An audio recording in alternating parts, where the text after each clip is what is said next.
Ok, entonces en esta semana vamos a estudiar la porción de Tazria y le hemos pedido a nuestra hermana Nati Noguera que nos comparta. Con cámara. ¿Cómo? Por eso estoy activada la cámara. Ah, sí, sí, por eso se dejan ver, sí, sí, sí.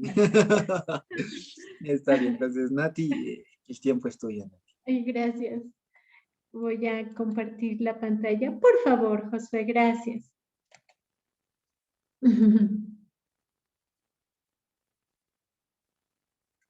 Ya.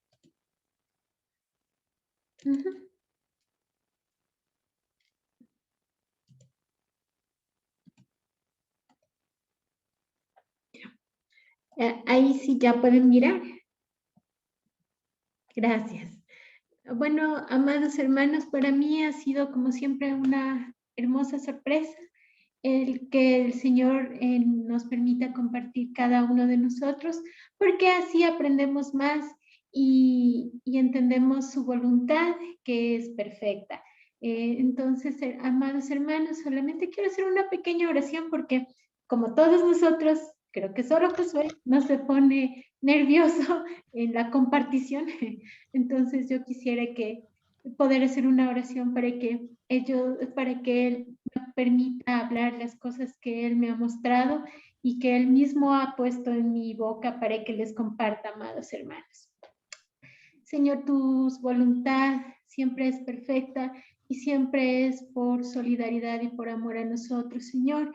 Quiero agradecerte porque hoy que me sentía vacía, Señor, tú llenaste del aceite, Señor, tú que has estado hablando a mi corazón muchas cosas, Señor, y que hoy me permites compartir con los hermanos. Te alabo y te doy gracias por tu palabra, Señor. Bendito eres, Señor. También te pido que mis hermanos puedan tener un corazón abierto para que puedan entender, Señor, lo que tú quieres decirles, Señor. Gracias, amado Padre, por este Shabbat. Te amamos mucho. Amén. Ya, entonces la parashá que a mí me tocó se llama Tatzria. Esta es de Levítico 12:1 al 13:59.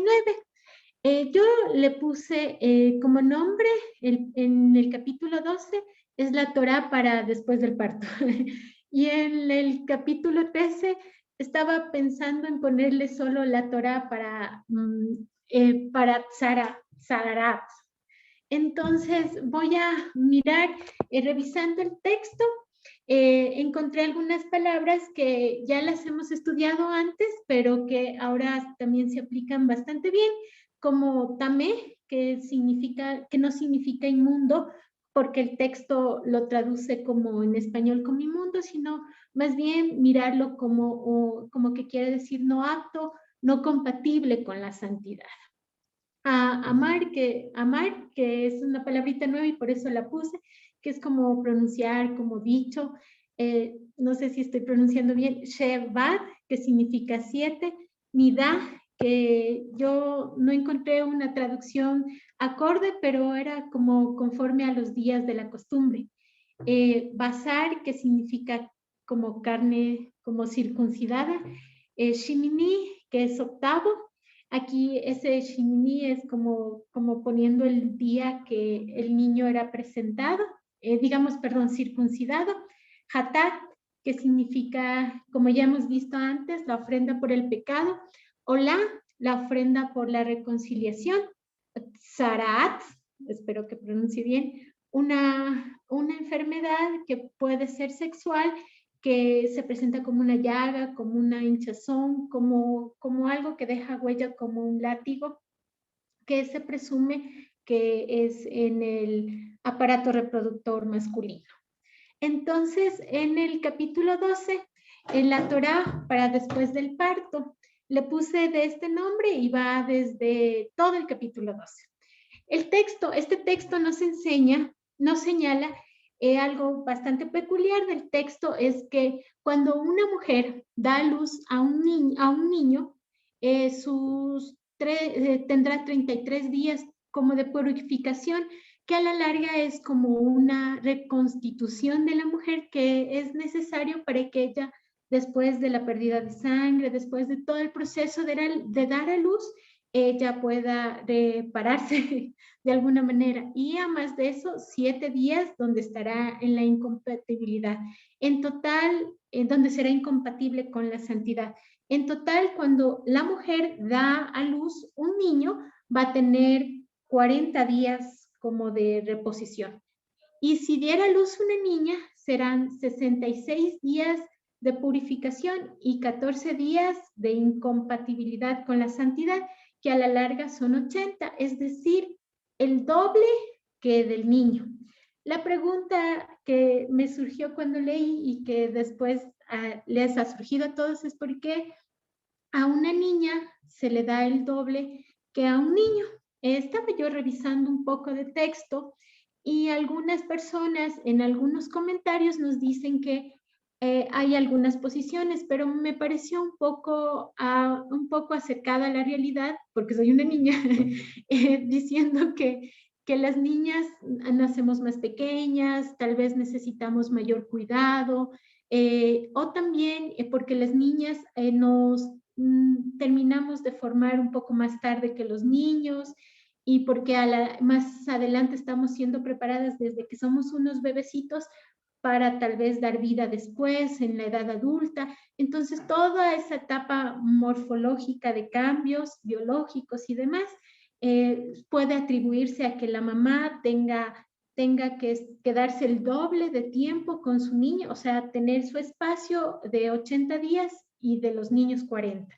Pero tomando esto que es solamente como un comentario, todo eso podemos verle que la razón que fuera, por la diferencia de días, tenemos la confianza y debemos tener la seguridad de que se aplica la perfecta voluntad y el perfecto amor de nuestro Señor Yehoshua HaMashiach para el contexto de ese tiempo, para la necesidad de esos días y ahora también es perfecto. Otro punto que a mí me pareció relevante del capítulo 12 es que esto sí me pareció lindísimo porque si bien es cierto, había un doble de descanso, se podría decir, para las niñas y para los niños, pero el corbán, la ofrenda que iban a presentar después del tiempo, no era diferente. Es decir, no era diferente para una niña, no era diferente para un niño, sino se les ponía el mismo corbán, la misma ofrenda. Esto nos da como una muestra profética de que el Señor no hace acepción de personas, que lo importante es el corbán y que nuestro corbán es nuestro Señor Yehoshua. Y esto es profético porque después los apóstoles lo mencionan en Gálatas 3:28, donde dice, no hay judío ni griego, no hay esclavo ni libre, no hay varón ni mujer, porque todos ustedes son uno en Cristo. Es decir, nuestro Corbán, Yehoshua HaMashiach, es el mismo para hombres y para mujeres. Esto me pareció que, si bien es cierto, puede haber discrepancias con los días, pero el Corbán, que es lo que nos da la salvación, que es nuestro Señor Yehoshua, es el mismo. Otro punto que me pareció muy importante, es decir, al menos yo leyendo, siempre tenía la concepción, y les comento que también surgió un poco de, no controversia, sino un poco de análisis de la palabra, porque yo solía creer que la madre de Jesús lo llevaba al templo a circuncidar a su hijo a los 8 días. Pero después me surgió también una contradicción porque ella no terminaba su tiempo de purificación. Entonces, yo considero que no llevó al niño, sí se circuncidó el niño, pero no fue ella al templo. Entonces, si ustedes a lo mejor leyeron, tienen otro criterio y nos pueden ayudar, sería bastante hermoso que nos puedan compartir este punto que quedó como en el aire un poco, pero sin embargo nos fuimos al texto y en el texto dice lo siguiente, en Lucas 2:21, dice, cumplido los 8 días para circuncidar al niño, le pusieron por nombre Yehoshua. el cual había sido puesto por el ángel antes de que fuese concebido. Aquí no se señala que van al templo, solo que los circuncidan. Los circuncidaron. Esta es la parte que yo dije, que yo había notado. Entonces aquí dice que se señala que los circuncidaron como ellos eran practicantes de lo que había dicho el Señor. Y en Lucas, en cambio, un versículo más abajo, Lucas 22:2 dice, nos muestra que la madre de Yehoshua cumplió, a mi criterio, cumplió el tiempo de la purificación y dice lo siguiente. Y cuando se cumplieron los días de la purificación de ellos, conforme a la ley de Moisés, le trajeron a Jerusalén para presentarle al Señor. Entonces, ahí como que en realidad nosotros sabemos que no iban a dejar de cumplir el tiempo de la purificación y que cumplieron con todo lo que la Torá les especificaba para presentarle y para la circuncisión. Otro puntito que me pareció también relevante es que es esta parte justo cuando nosotros cumplimos los mandamientos, o más bien la palabra que el Señor Yehoshua nos dice y que nos dejó, y ellos también en el tiempo que cumplieron en la presentación lo llevaron al templo para presentar la ofrenda y demás. Entonces ahí me pareció hermosísimo que la revelación de la salvación le había puesto yo se hace visible y es luz para los gentiles como muestra Lucas 2, 28, 32. Es decir, cuando ellos fueron a cumplir la ofrenda, Simeón lo tomó en sus brazos y me voy a permitir leerles esta parte que me pareció hermosísima, ¿no? Y dice, él le tomó en sus brazos y bendijo a Dios diciendo, ahora, Señor, despides a tu siervo en paz, conforme a tu palabra, porque mis ojos vieron la salvación, la cual ha preparado en presencia de todos los pueblos. Esta parte me pareció impresionante. La luz para la revelación a los gentiles y la gloria para tu pueblo Israel. Es decir, yo le asimilé como cuando hoy nosotros cumplimos los mandamientos, cumplimos las ordenanzas, cumplimos la palabra del Señor, se cumple esta palabra que en su momento dijo Simeón, que le dijo es la luz de revelación a los gentiles, es decir, que los que no son pueblos, los que no conocieron, los que aún no conocen todavía, ellos pueden ver esa luz de revelación y la salvación, o sea, ellos pueden ver la salvación cuando nosotros hacemos lo que el Señor nos manda y nos dispone por su gracia.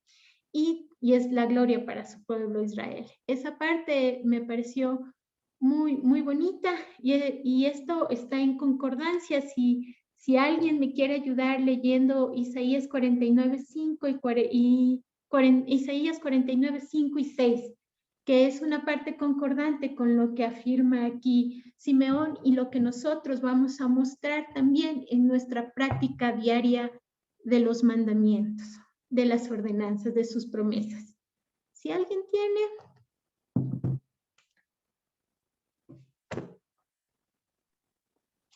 Ahora pues, dice el Señor, el que me formó desde el vientre para ser su siervo, para hacer volver a él a Jacob y para congregarle a Israel, porque estimado seré en los ojos del Señor, y el Dios mío será mi fuerza.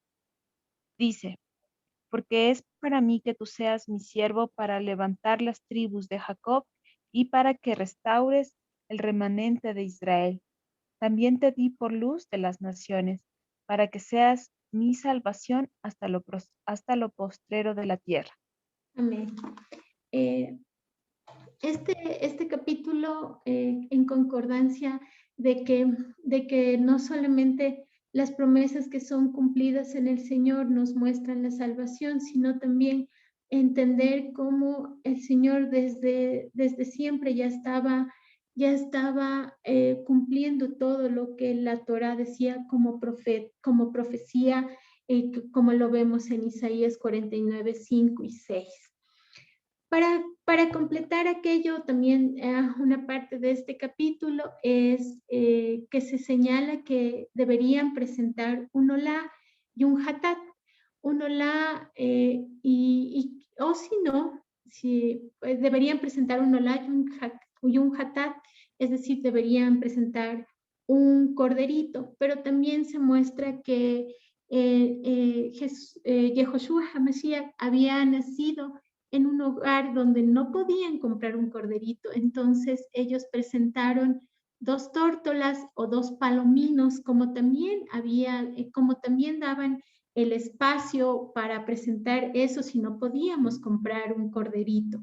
Eso me pareció muy hermoso también, resaltar que ellos cumplían todo lo que decía la Torá, lo que había dicho el Señor en su momento, y eso quedó registrado en Lucas 2:24 y dice, y para ofrecer conforme a lo que dice la ley del Señor, un par de tórtolas o 2 palominos. Eso fue hermosísimo. Ahora les voy a leer el análisis del capítulo 13. El capítulo 13, el texto bíblico en este capítulo hace referencia a una enfermedad que se llama Tatzarat o Tzarat.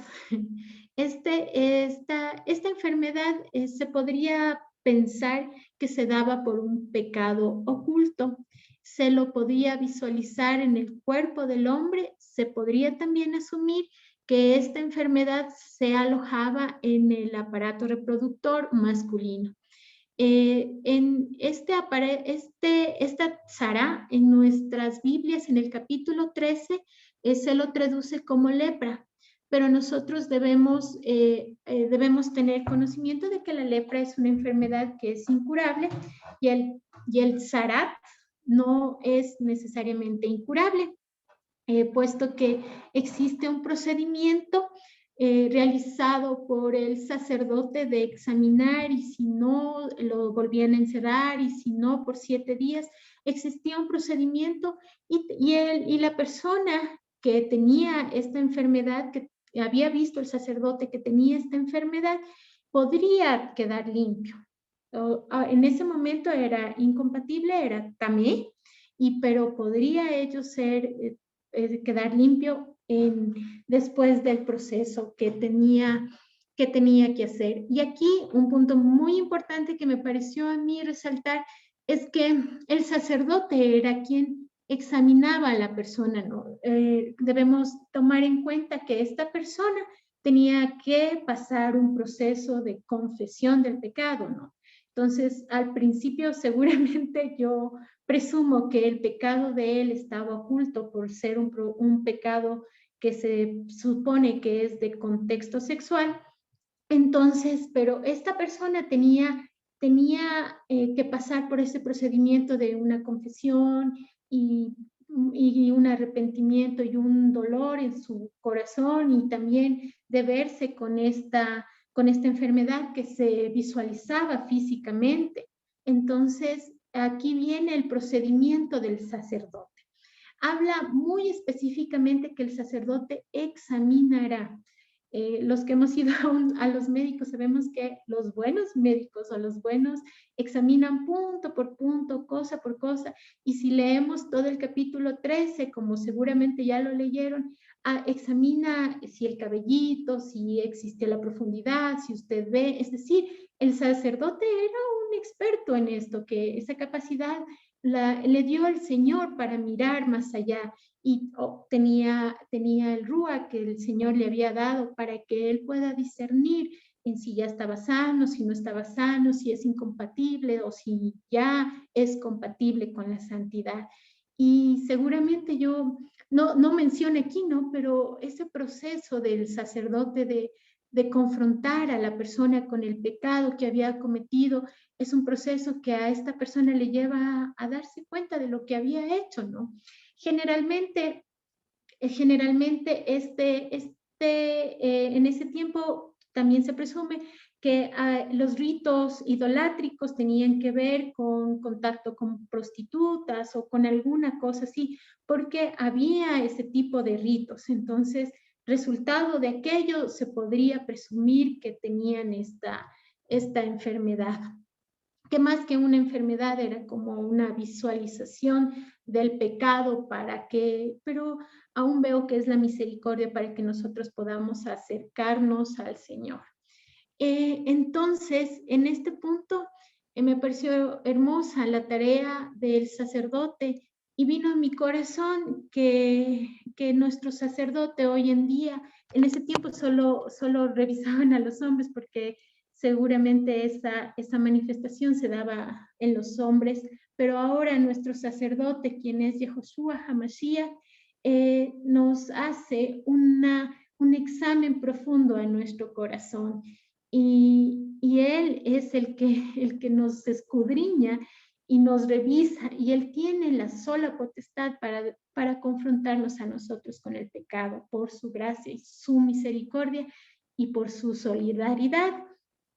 Y por eso vamos a leer, y me voy a permitir leerles Jeremías 17:10, donde señala aquello que les digo, que el Señor es nuestro sacerdote, nuestro Señor. Dice: yo soy el Señor, que escudriño la mente, que pruebo el corazón, para dar a cada uno según su camino, según su fruto y según el fruto de sus obras. Es decir, que más allá, que si a mí me parecía impresionante cómo el sacerdote va a hacer todo este trabajo que de hecho me parecía muy minucioso, imagínense a nuestro sacerdote, a nuestro Señor Yehoshua, haciendo ese trabajo minucioso en donde no se ve, donde puede estar oculto justo en nuestro corazón, en nuestra mente, en cada una de nuestras acciones, pero aún es su misericordia para confrontarnos con nuestro pecado. Y a la vez, y no solo se queda ahí, sino que también, como vemos el proceso del sacerdote que yo les mencionaba, que seguramente tuvo que hablar con la persona, tuvo que decirle, hubo un proceso. Acá nuestro Señor por su infinito amor, nos dice Isaías 1:18, que dice: venid luego, dice el Señor, y estemos a cuenta. Y miren lo que le dice. No sé si ustedes leyeron cómo esta expresión en el cuerpo habla de colores, de profundidad, habla de detalles. Y acá el Señor le dice: venid y estemos a cuenta. Si vuestros pecados fueren como la grana, como la nieve serán emblanquecidos. Y si fueran rojos como el carmesí, vendrán a ser como blanca lana. Esa es una promesa maravillosa que por la gracia y por el Señor Yehoshua, Él hace ese procedimiento y hace que nosotros seamos compatibles y hace que ese pecado esté limpio. Y entonces, porque yo considero también que hay otra parte en la Biblia que encontré que me pareció muy bonita, que nuestra naturaleza, nuestra forma de ser no es para acercarse a Dios, porque miren lo que dice en Jeremías 6:15-16, y les voy a leer también. En Jeremías 15 le dice: se han avergonzado de haber hecho abominación. Entonces dice: ciertamente no se han avergonzado, ni aún saben tener vergüenza. Por tanto, caerán los que caigan cuando yo los castigue, caerán, dice el Señor. Así digo yo, el Señor: paraos en los caminos, mirad y preguntad por las sendas antiguas, cuál es el buen camino, y andar por él, y hallaréis descanso para vuestro nefesh. Pero ellos respondieron: no andaremos. A veces somos así, somos hasta un poco arrogantes en que el Señor está presto, Él siempre está presto, y es por su gracia que cuando podemos ver nuestros pecados, y es por su solidaridad que Él nos hace acercarnos, pero nuestra condición es no acercarnos, es rechazar las sendas antiguas, que en realidad es su palabra, es la que es. Eso me pareció muy, muy hermoso en cuanto a este procedimiento que hace el sacerdote. Y Y puedo mirar también, me pareció muy bonito, Hebreos 12:14, donde dice, seguid la paz con todos, y seguid la paz con todos y la santidad, sin la cual nadie verá a Dios. Otro punto importante en Levítico 3:13 es donde señala si la persona, hay una parte donde en Levítico 3:13 que señala que si la persona tenía en todo su cuerpo, no es decir, solamente en un punto específico, se me olvida, esta enfermedad, si estaba en todo su cuerpo, significa que no, el sacerdote, por la capacidad que le fue otorgada por Dios, la capacidad de discernimiento, él podía decir que no es incompatible, sino lo declaraba compatible, demostrando también que no todas las enfermedades que aparecían eran tamé o te hacían también. Esto, y para finalizar, en algunas partes al finalizar del capítulo 13, habla sobre un procedimiento de limpieza de los vestidos. Y también sabemos y entendemos que estos vestidos y estas manchas que se veían en los vestidos eran por un contexto espiritual de la persona, y que y también existía el procedimiento, pero si la mancha seguía creciendo, me pareció a mí algo muy sorprendente ver que una mancha sigue creciendo. Es como que la mancha tiene como vida, o sea, que está viva y sigue ese hongo creciendo en un vestido. Entonces, si ya el procedimiento no aplicaba, si la mancha no se detenía, entonces estas vestiduras contaminadas eran dispuestas para quemarlos. Estas cosas puntuales que yo me he permitido compartirles, amados hermanos, espero que vayan ustedes guardándolas en su corazón, y si no, también que me puedan ayudar para entender algún otro punto importante de esta lectura de la Parashá.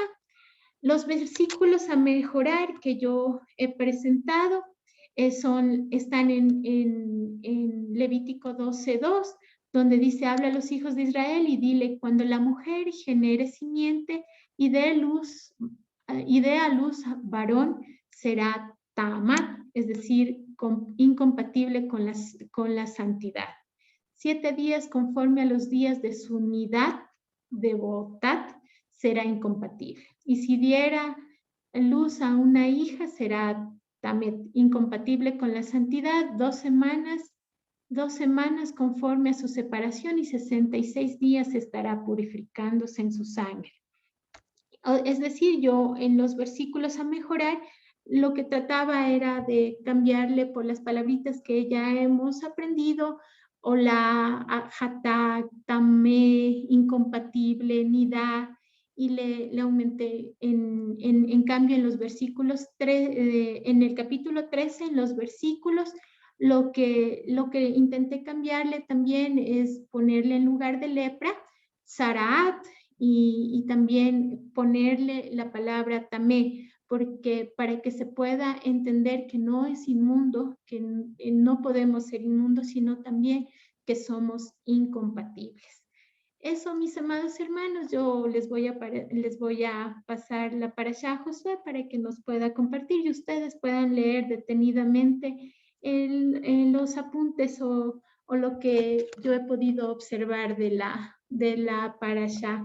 Les agradezco mucho, amados hermanos. Dios les bendiga. Y pues sí, vamos como de costumbre, a revisar algunas cositas que quedaron por ahí, digamos que he podido también revisarlas, pero quiero de antemano decirles, ¿no? Que bueno, Nati, Dios le ha ayudado mucho, y pues bendito Dios por la vida de Nati, que nos ha compartido lo que se debía compartir.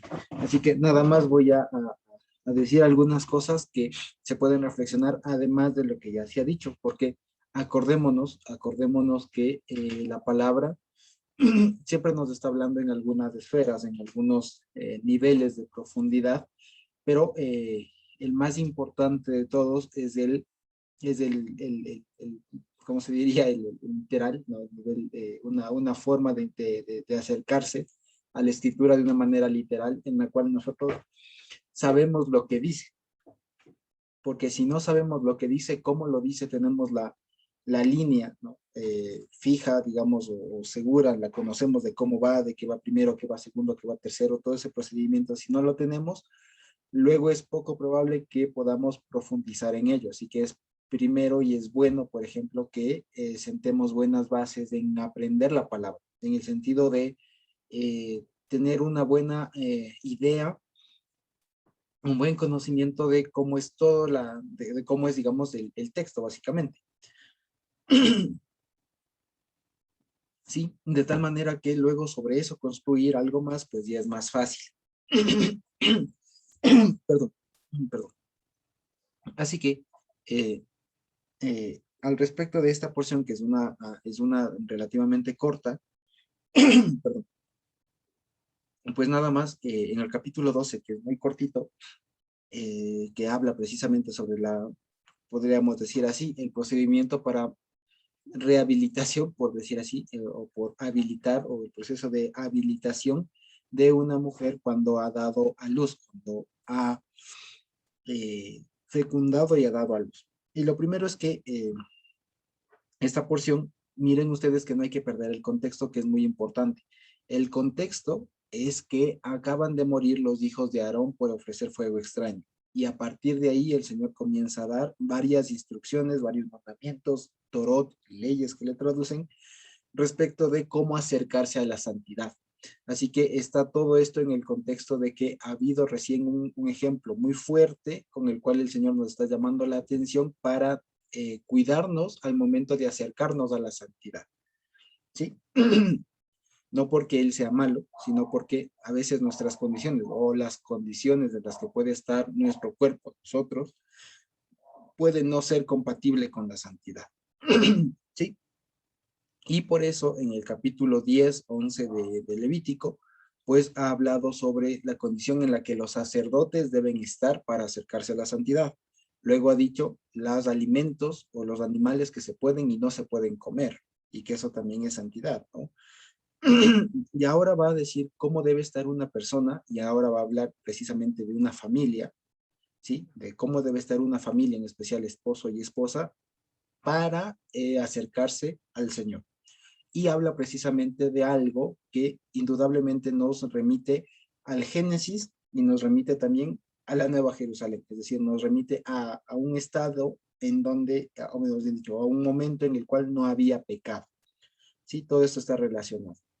Pero antes de ir allá, vale la pena que veamos esto, que es una cosa muy, muy, muy bonita, porque por lo general suele haber un pensamiento muy negativo respecto de la palabra, por cuanto se piensa que Dios es machista, que Dios prefirió al hombre, que como que Dios prefería ciertas cosas con los varones, pero a las mujeres como que les tenía relegadas algunas cosas así.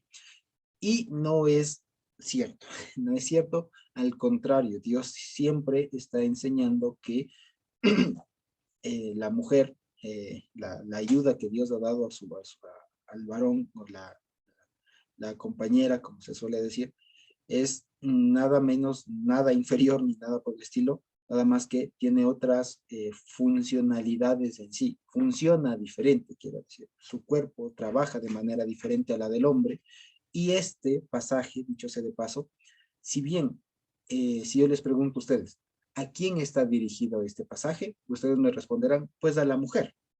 Y es obvio que está dirigido a la mujer. Porque dice, cuando una mujer, entonces, ¿qué tiene que ver el hombre ahí? Pues, prima facie, nada. Pero ahí debemos aprender una cosa que nos permite ampliar la mente respecto, la visión respecto a cómo funciona una normativa, una norma en general.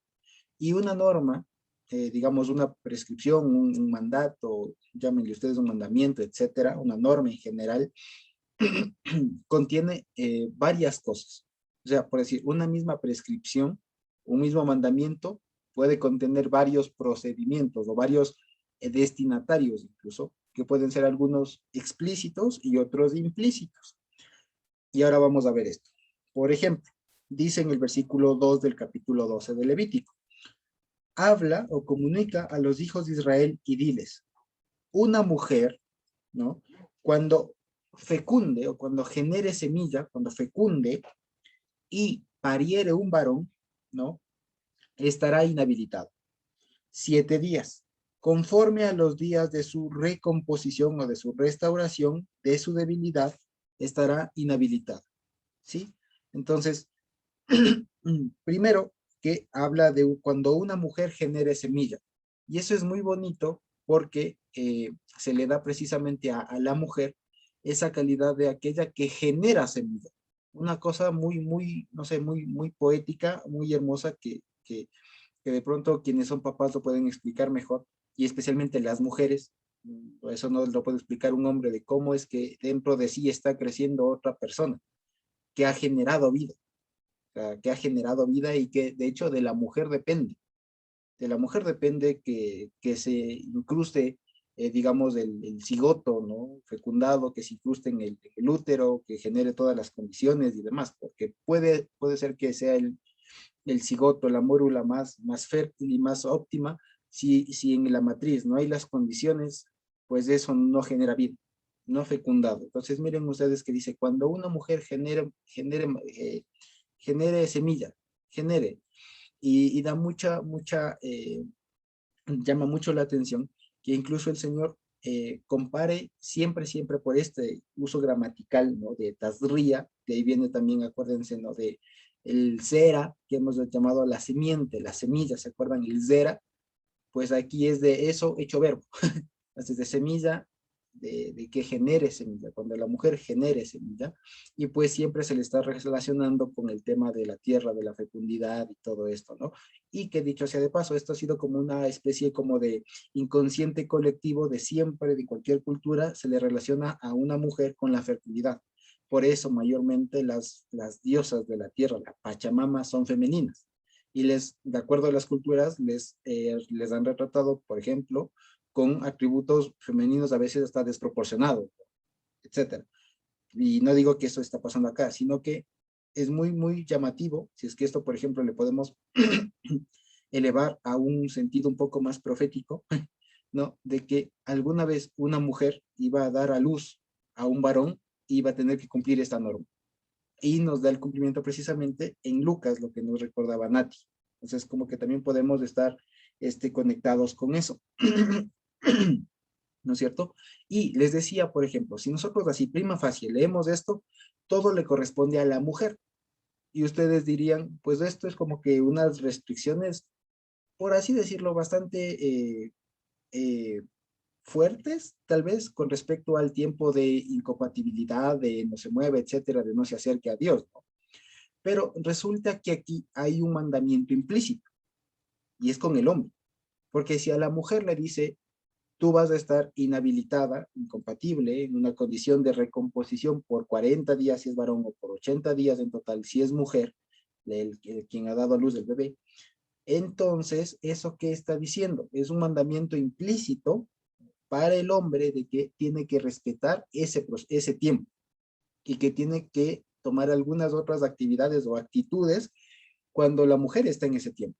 Entonces, miren ustedes que aquí, si bien está prima facie dirigido únicamente a la mujer, cuando da a luz, también él está hablando al hombre, porque así comienza. Le dice, cuando una mujer, y ahí nosotros más bien podemos entender esta palabra eshet, no como mujer, como una niña grande, ¿no? como un ser humano de sexo femenino, sino más bien cuando una esposa, ¿sí? Cuando una esposa genere semilla, entonces eso significa que una mujer, que una esposa ha generado semilla de un esposo. Eso está implícito ahí, pero miren cómo podemos también ampliarlo, ¿no? Entonces, ¿qué significa esto? Que primero esto es dentro de un hogar. Por eso es que esto es una ley para la familia, no solo para la mujer, es más bien para la familia, para todo el núcleo familiar, porque si bien le dice a la mujer de manera directa, tales días y todo el procedimiento que se habla ahí, también le está hablando al hombre. Porque, por ejemplo, en el versículo 3, dice, ¿no? Y al octavo día se circuncidará al niño. Y ahí es un poco más explícito. Y aquí es donde entra el tema del varón, del papá, digamos, del esposo. Porque dice así, y al octavo día él circuncidará la carne o la piel del prepucio de él. Entonces, ¿quién le va a circuncidar al niño? El papá. ¿Quién más? Es obvio, porque si la mujer, la esposa, ha dado a luz, él tiene que circuncidarle al niño. Y esto es una cosa que es muy, muy profunda, porque el hecho de circuncidarle al niño no significa solo la operación, la cirugía, el corte. Implica todo lo demás, implica que el papá, él, va a estar encargado del crecimiento de ese niño, en todo sentido. Entonces es una responsabilidad para él. Aquí le dejan como muy en vivo, ¿no? Se circuncidará al niño. No, no. Él circuncidará la carne del prepucio de su hijo, podemos ponerle ahí tranquilamente, ¿no? Entonces miren ustedes que hay un mandamiento implícito para el varón. Mientras la mujer se está restaurando de todo lo que ha pasado en su cuerpo, 9 meses de estar nutriendo otra vida, ¿no? Con dolores, achaques, malestares y todo lo demás, más lo que viene después de dar a luz, todo ese fenómeno, digamos, biológico, pues al varón le toca asumir también su responsabilidad. Si no, hay problemas. Por eso es chistoso a veces, como en ocasiones se ha visto, ¿no? Familiares, hermanos, demás, en general,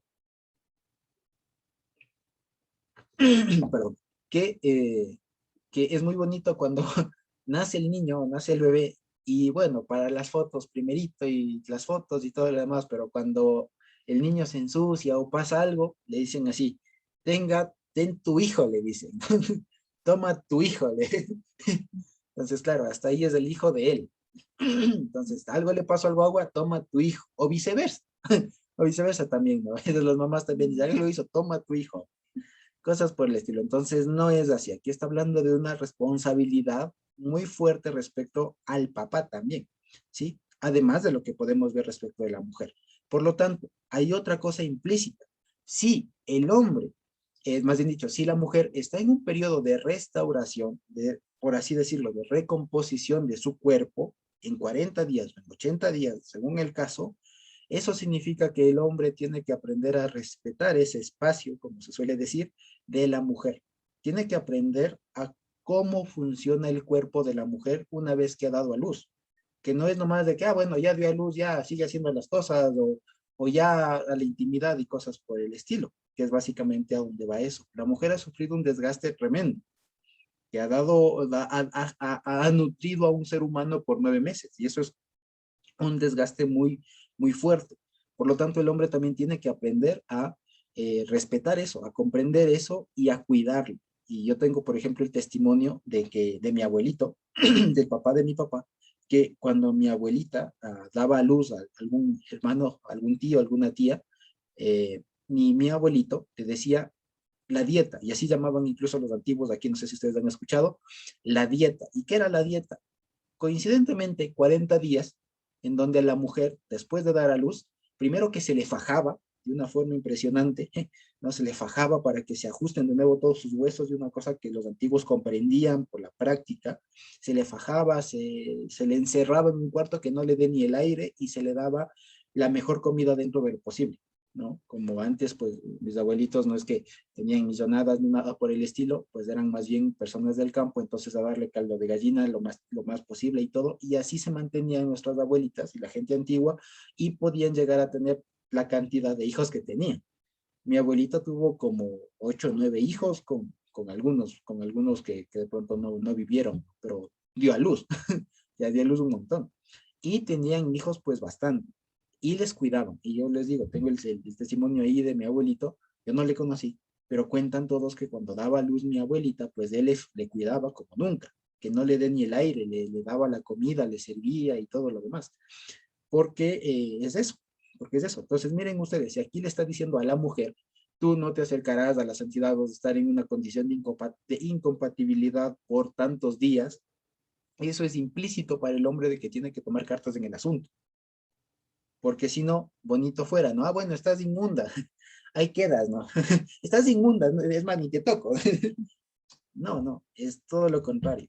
O sea, está recomponiéndose, está restaurándose su cuerpo, y el hombre debe tomar cartas en el asunto. Así que una vez más, ahí aprendemos que los mandamientos no solo van dirigidos a la persona y la que dice, también hay implicaciones a otras personas, como en este caso, o a otros destinatarios del mandamiento, como en este caso, que prima facie habla a la esposa, pero indirectamente o implícitamente también le está hablando al esposo, ¿sí? Entonces, miren ustedes, y aquí también, por ejemplo, cuando el Señor ha dado un mandamiento, también está dando Él una promesa de paso.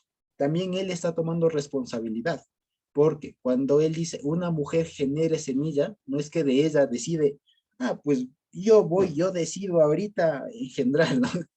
Como que las mujeres así se concentran y dice, pues ya, pum, ya está. No. ¿De quién depende que una mujer genere simiente? De Dios, de Yehoshua. Él dice, Él es el que da y quita vida. Él es el que da la vida. Así que aquí también está una promesa implícita de parte del Señor de que Él va a hacer que nuestras esposas, ¿no? No digo de que uno con varias esposas, de que las esposas de cada uno, por si acaso, de que las esposas de cada uno pues sean fértiles y generen semilla, que es la promesa incluso que después va a decir en Deuteronomio, y no habrá en ti estéril, etcétera, etcétera, etcétera. Sí, entonces miren, hay muchas promesas que podemos aquí desmenuzarle, ¿no? De tal manera que es muy bonito, porque por ejemplo aquí cuando dice, cuando una mujer genere semilla y para, o sea, y dé a luz, suena grosero decir parieren, bueno, y dé a luz, ¿sí? Entonces cuando una mujer conciba, es una promesa, que no solo va a quedar en que concibió, sino que va a dar a luz. Es una promesa hermosísima, ¿y eso de quién depende? Del Señor, de nuestro Dios. Esa es la promesa de Él. Así que aquí el primer actor de todo esto es el Señor, nadie más, en eso. Porque no es que la mujer dice, pues aquí me cuido y todo lo demás y me concentro y pensamiento positivo para... No, no. Son aspectos que le corresponden al Señor y aquí está también una responsabilidad, por así decirlo, o la parte que le corresponde al Señor, de que Él va a hacer que una mujer genere semilla y no solo eso, sino que además dé a luz. O sea, el tema completo. Y además después de eso, de que el hombre le debe circuncidar, etcétera, etcétera, etcétera, etcétera. Y esto, concatenado a la pregunta que también se planteó Nati y que todos nos planteamos cuando leemos esto, de por qué a la mujer o por qué con la niña, cuando nace una niña, el tiempo era el doble, ¿sí? Entonces, y es más, ¿y por qué cuando pasaba todo este tiempo tenía que la mujer presentar una ofrenda por holocausto, por olá, y una ofrenda por el pecado? La pregunta es, ¿por qué? O sea, ¿qué de malo o qué pecado hay en que una mujer, la mujer, dé a luz, conciba y dé a luz? ¿Qué pecado hay? Entonces, estuve revisando algunos comentarios igual, y por ejemplo, Ibn Ezra, él decía, bueno, lo que se me ocurre es que de pronto cuando dio a luz, ojo, parto natural, puede ser que por el dolor, por toda la circunstancia, haya tenido dentro de su mente algún pensamiento malo. Algún pensamiento malo. Puede ser. Y por eso el mandamiento, y es muy bonito esto que lo notaron, que miren ustedes, el hataat que se hacía, la ofrenda por el pecado, era un ave. Sí o sí era un ave. Y si ustedes se dan cuenta, en las prescripciones anteriores respecto de cada mandamiento, de las aves, los sacerdotes no tenían parte. No cogían parte, es decir, eso le correspondía totalmente a Dios. Ahora, de lo que yo pude ver, que puede tener razón lo que dijo Ibn Ezra, pero lo que yo pude ver, y por eso les decía al inicio que esto tiene relación con el Génesis y con la Nueva Jerusalén, es porque, si ustedes se dan cuenta, esta prescripción, este procedimiento aparece aquí, en Levítico, pero si yo les pregunto a ustedes, ¿cuál fue el primer mandamiento que Dios dio al ser humano? ¿Cuál fue? ¿Se acuerdan cuál fue? ¿Quién se sabe? El primer mandamiento. El que le dio a Adán y Eva ahí en el jardín. ¿Cuál fue? Nati. Estoy pensando en que fue multiplicarse. Y fructifíquense. Y miren ustedes, gracias Nati, miren ustedes, en ese mandamiento no le dijo, y cuando Eva conciba y dé a luz, estará inmunda 40 días. No, no dio esa prescripción en el huerto, porque acordémonos que esa prescripción, ese mandamiento, digamos, esa ordenanza del Señor de vayan, multiplíquense y llenen la tierra, fue dada en el huerto antes del pecado. Así que esa naturaleza, si ustedes quieren, de reproducción, no es algo pecaminoso en sí, como ahora nos hacen, hemos pensado, ¿no? Que todo eso es como que, ay, no, pecado. Ya dentro de un hogar, en el hogar y todo eso, la reproducción humana, por así decirlo, es santa, es promesa del Señor, y además es mandamiento, por si acaso. O además es mandamiento, ¿no? Es mandamiento el reproducirse y demás, ¿no? Y lo interesante es que en el Génesis no hubo esta prescripción. Y lo que me pude dar cuenta, digamos así, pude entender, es que cuando el Señor le hace partícipe, digamos, de un sacrificio por el pecado, es como para conectar a eso. Cuando en el Génesis a la mujer, a Eva, el Señor le dijo, ¿no? Y tú darás con dolor a luz. Porque al inicio, ¿eso qué significa? Que antes iba a dar a luz, pero sin dolor. No le iba a doler, no iba a ser otra condición. Otras cosas. No iba a tener que recomponerse como lo está diciendo acá. De tal manera que puede ser también que al momento de que le pide un pequeño sacrificio por el pecado, porque no le pide un toro, no le pide una vaca, le pide sí o sí un pajarito, un ave, y el más chiquito, por el pecado. ¿Y por qué alguna cosa así? Pues porque seguramente el Señor también le está haciendo como que recordar que en algún momento no fue así. Como el mismo Señor dijo, no, al principio no fue así. Al principio fue que la mujer no dé a luz con dolores. Y lo cual también a nosotros ahora nos recuerda que en el futuro, muy próximo, Dios mediante, y ojalá Dios venga pronto y en nuestros días, pues cuando estemos en cuerpos glorificados, seguirá esa promesa para la mujer. O sea, volverá el tiempo en el que iba a dar a luz sin dolor y que no iba a haber abortivo, etcétera, etcétera, etcétera. Entonces, miren ustedes, este pequeño procedimiento de aquí nos remite sí o sí, tanto al Génesis como a la Nueva Jerusalén, en donde hombres y mujeres estaremos, por los méritos del Señor, en cuerpos glorificados, y allá seguirá el procedimiento de la vida, el proceso de la vida como estuvo antes de que el hombre peque, ¿no? Y en cuerpos glorificados, y seguirán habiendo familias. Por eso es que, por ejemplo, en Isaías 55 o 56, no estoy mal, dice, ¿no? Y no habrá feto que muera de días, ni persona que no cumpla sus años. La niñez durará como 100 años. Entonces es una cosa que aún en el futuro, en el estado de Nueva Jerusalén, va a seguir habiendo esto y ya no va a ser en estas condiciones de que la mujer sufra un desgaste, sea un dolor, sea una cosa muy, muy complicada, hermosa y todo, pero complicada para la mujer, etcétera, etcétera, etcétera. Entonces, también a la vez aquí el Señor nos está recordando ese procedimiento o esa promesa de que Él tiene mucho que ver en todo ese procedimiento y que en un principio no era así y en un futuro tampoco va a ser así. Entonces es hermosísimo ver esto porque, no sé, a mí al menos me da mucha alegría porque, por ejemplo, también acordémonos que aquí es una alegría cuando un bebé nace, es una alegría cuando se le ve a un niño crecer, reírse, cómo va creciendo y todo lo demás, pero debemos estar conscientes y eso es lo que también nos debe a mover a nosotros, especialmente con familiares, personas que conocemos cercanas, que por ejemplo cuando un niño nace pero también en este cuerpo, en esta condición de este cuerpo que va a la tumba, que se enferma, en un cuerpo corruptible. Entonces también por ese lado da tristeza, porque si bien hay vida, pero en cambio esa persona que acaba de nacer va a morir.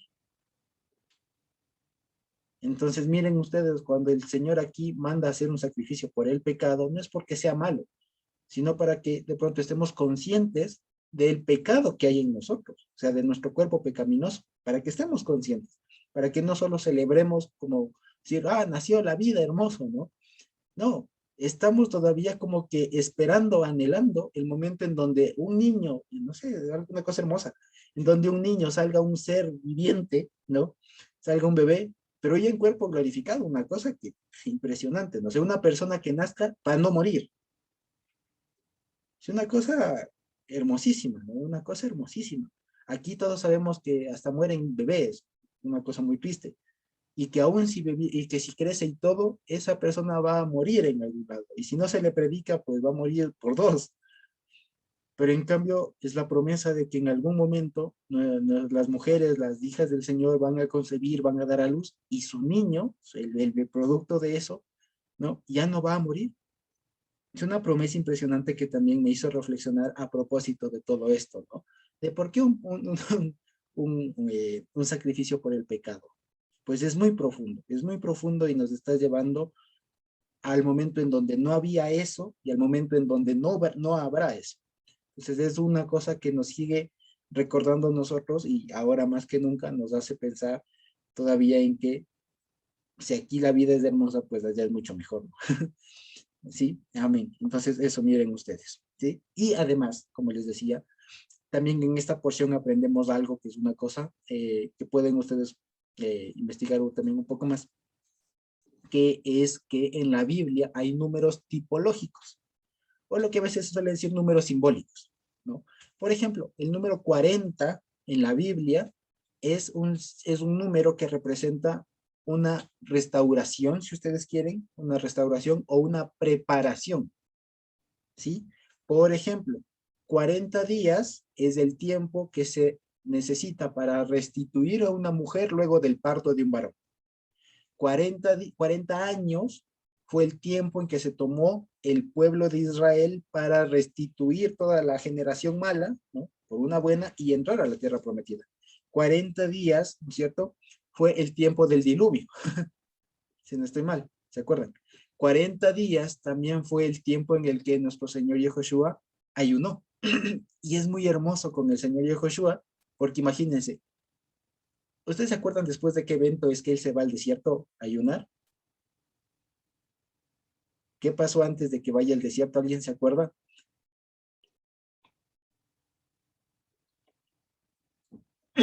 ¿Quién se acuerda? ¿Quién se acuerda qué hizo el Señor o qué pasó con el Señor antes de que vaya al desierto? Inmediatamente antes. ¿Qué pasó? ¿Se acuerdan? ¿Se acuerdan? ¿Se acuerdan? ¿Quién se acuerda? ¿No se acuerdan? Pues bueno, el bautizo. El bautizo. Entonces, el bautizo. Entonces, miren ustedes, el Señor Yehoshua, habiéndose bautizado, como le dijo a Juan el Bautista, ¿no? Conviene porque así cumplimos toda justicia. Después él, llevado por el Roja Kodesh, va 40 días y 40 noches a ayunar en el desierto. Entonces, como ese tiempo precisamente de completar algo, ¿no? Como de estar pleno, de estar lleno, de estar en condiciones para dar un paso más allá. El número 40 es precisamente eso, tipológico, como les decía, ¿no? Entonces, miren ustedes, entonces cuando veamos 40, ya sabemos que es como un tiempo como de una nueva etapa. Incluso hasta podríamos decirlo, que cuando alguien llega a sus 40 años, es como que dio una suerte como no sé, como de fin de una etapa y comienzo de otra. Por ejemplo, la vida de Moisés es una señal de eso. Moisés 40 años como egipcio, 40 años como desterrado, 40 años con el Señor. Entonces, como que ciclos de 40, los 40 son muy tipológicos de eso. Son muy tipológicos de eso. Vale. Eso con respecto a al capítulo 12. Yo creo que ha sido hermosísimo, ¿no? Y miren ustedes, en el capítulo 13, en cambio, acordémonos una vez más, el contexto es que han muerto dos hijos de Aarón por haber ofrecido fuego extraño, fuego extranjero, fuego que no tenían identidad con el Señor. Por lo tanto, les dice, a ver, si ustedes van a estar aquí viviendo, por así decir, compartiendo espacio con la santidad que en ese momento estaba representado por el tabernáculo, les va a decir, ustedes van a tener algunas condiciones que no son compatibles con la santidad, porque Dios le interesa y Dios ha prometido que en nosotros no va a haber enfermedades de este tipo. ¿Sí? Entonces él comienza a describir, como bien nos dijo Nati, a manera, o mejor que todavía un médico o una guía que podamos encontrar de medicina, de estas condiciones cutáneas que van a ser eventualmente consideradas no como una enfermedad a causa de higiene, sino más bien una enfermedad, una si ustedes quieren una revelación, en el sentido de que se reveló, estaba oculto y ahora se conoce, una manifestación, si ustedes quieren, de algo que estaba oculto y que se puede palpar ahora en la piel de la persona. ¿Sí? Puede ser en la carne, en la piel de su carne, o puede ser en su cabeza, en su sien o en su barba, o puede ser también en una tela, o puede ser en un cuero, etc. Y en la siguiente porción vamos a ver que incluso puede ser hasta en la casa. ¿Sí? Entonces, esto es muy importante porque nos enseña muchas cosas. Y lo primero que aquí aprendemos es que no hay cosa que oculta que no sea descubierta. No hay cosa oculta que que no sea descubierta, y aún más cuando estamos en contacto con la santidad. ¿Sí? Eso es lo primero. Segundo, respecto de la palabra lepra, es una cosa que sí nos explicó Nati, y nada más quería dar un dato un poquito más técnico que creo que lo compartí también el año pasado, pero vale la pena refrescar. La palabra lepra en hebreo, o la palabra que aquí traducen lepra en hebreo, es tzaraat, y aquí voy a hacer la típica garabateada. ¿Sí? Entonces, en hebreo se escribe así, tzaraat. Bueno, más bien dicho, se pronuncia. Se pronuncia así, tzaraat. O aún más, mejor dicho, más específico que decir tzaraat, como dice aquí la palabra, si ustedes se dan cuenta, dice, traducen así, llaga de lepra. Llaga de lepra, no sé si lo leyeron así. Dice, es llaga de lepra. Y siempre va a hablar de, y mirarás la llaga, la llaga, la llaga, la llaga, la llaga. Pero en realidad ahí aparece otra palabra. Ahí la pronunciación dice así, nega tzaraat. ¿Sí? Y esto significa, y más bien dicho, esto se escribe así, ¿no? Nega tzaraat se escribe más o menos así, ¿no es cierto? Nega, aquí dice nega, ¿sí? Nega, y aquí tza, vale, tzara, vale, aquí dice nega, nega, tzaraat, ¿sí? Entonces miren, aquí estaría la letra N, aquí estaría la letra G, aquí estaría una comita, ¿no? Aquí estaría la letra TZ, aquí estaría la letra R, aquí estaría una comita, y aquí estaría la letra T, ¿sí? Aquí debajo, esos tres puntitos es la letra E, esa rayita de ahí es la letra A, ¿no? Ahí está la comita, esa como una cruz de ahí abajo es una A, lo propio acá, y esta rayita de aquí también es una A. Entonces se leería así, ¿no? Nega tzaraat. Entonces algunos nos cuesta de pronto un poco al inicio decir tzaraat, pero hay que hacerle, como le explicaba también a Nati, hay que hacer una pequeña pausa cuando se lee aquí. Nega tzaraat, tzaraat, tzaraat. Esta comita representa esta letra ayin de aquí, que es como muy gutural, es como gutural como que se hace una pausa, ¿no? Y entonces se dice tzaraat, tzaraat, ¿sí? Entonces esto es. Y le han traducido como llaga de lepra. Y tzaraat le han traducido como lepra. Pequeño detalle, no significa lepra. Lo primero que quiero comentarles y afirmarles de pronto es que esto no significa lepra, ¿sí?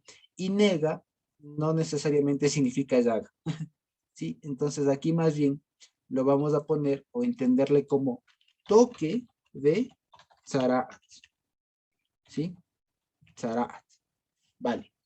Diría así, toque. Acuérdense que nega es también como se le llamaron a las plagas de Egipto, ¿se acuerdan? Que no eran plagas, sino eran toques, como reprensiones que el Señor daba, ¿sí? Entonces aquí es como un toque, una reprensión, ¿no? Un toque, una reprensión de tzaraat. Ahora, ¿por qué llegaron a poner tzaraat? El problema fue que en el Hipócrates, no sé, ¿ustedes saben quién es Hipócrates? Hipócrates es el famoso llamado padre de la medicina, ¿no? De ahí viene el famoso juramento hipocrático que hacen los médicos cuando se gradúan, etcétera, etcétera, de Hipócrates. Hipócrates, en la época que vivió él antes de Cristo, unos cuantos siglos antes de Cristo, él hizo un tratado de medicina, tratado de medicina y estudió varias enfermedades de las que se conocía en esa época y agrupó bajo el nombre griego de lepra, en griego, todo un conjunto de enfermedades cutáneas, ¿sí?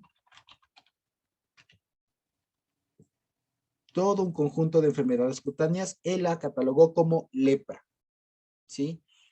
Y ojo, esto no tiene nada que ver con la afección de lepra como lo conocemos ahora, esta afección que se va cayendo la carne de la persona y tal, una cosa un poquito fuerte. No es nada que ver con eso. La palabra lepra, antes de Cristo, aún en griego, era un genérico para referirse a varias enfermedades cutáneas. Llagas, bolitas, como se suele decir, granos, ebulliciones, etcétera, etcétera, etcétera. A eso Hipócrates le llamó lepra. Ahora bien, cuando los sabios de la Septuaginta tradujeron la Biblia hebrea al griego, ¿no? En la Septuaginta, ¿no? Ellos tradujeron la palabra tzaraat con lepra, ¿sí? Vale, lepra, que no se pronuncia igual. Si ustedes ven es lepra, lepra, como con una P más acentuada, ¿no? Lepra, ¿sí? Lepra. Este lepra le tradujeron a tzaraat por el griego de ese entonces lepra, que había sido utilizado por Hipócrates, como les digo. Entonces fue como una palabra genérica, ¿no? Que hacía alusión a enfermedades cutáneas, ¿sí? A enfermedades cutáneas. Lastimosamente, esto pasó así, ¿no? Y ahora, a partir del siglo XVIII por ahí, es que recién se nombra a la enfermedad que degenera la piel de la persona, la carne, los músculos de la persona, de tal manera que se van desprendiendo de sí, se le dio el nombre propio de lepra, como lo conocemos ahora. Pero eso es totalmente diferente. Eso es una denominación, si ustedes quieren, una referencia a la lepra, a la enfermedad que hoy conocemos como lepra, es muy actual en consideración a lo que en esa época, antes de Cristo, se le conoció como lepra, en hebreo tzaraat, de tal manera que no es lepra, ¿sí?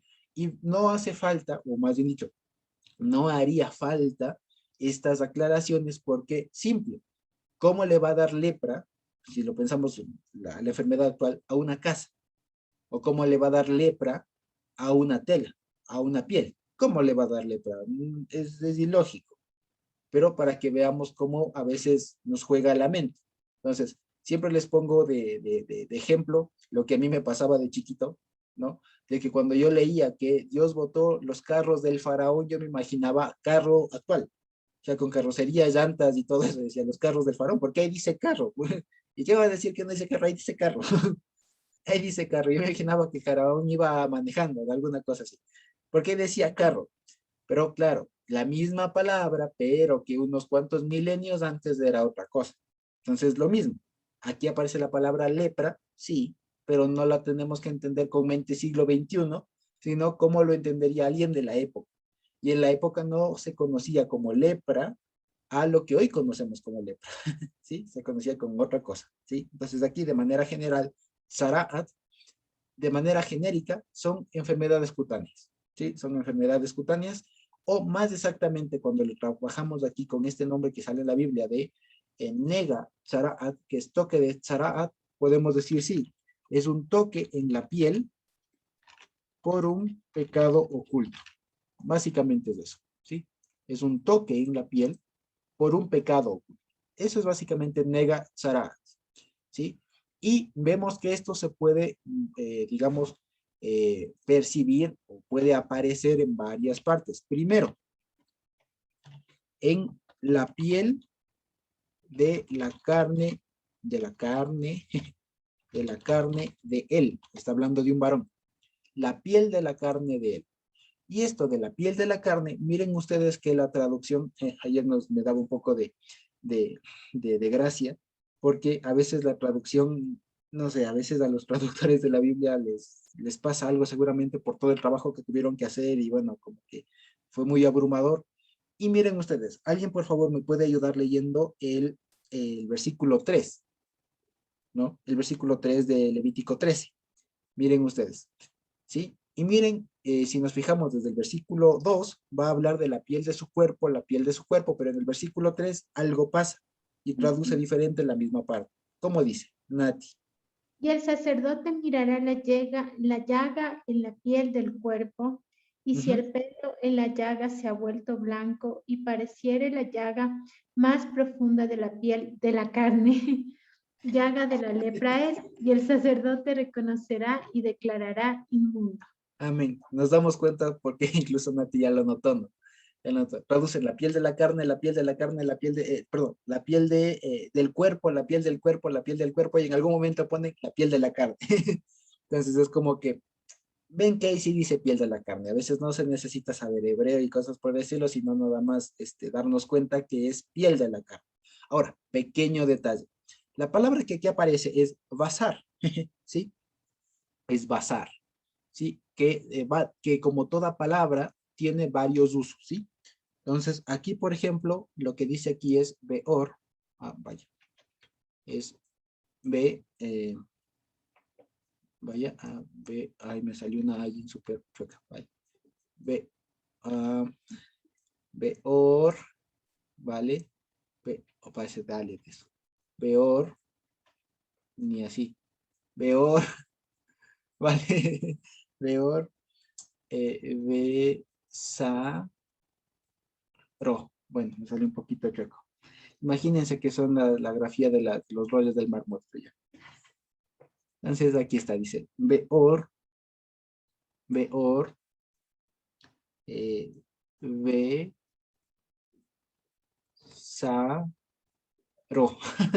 Vale, ahí dice, beor besaro.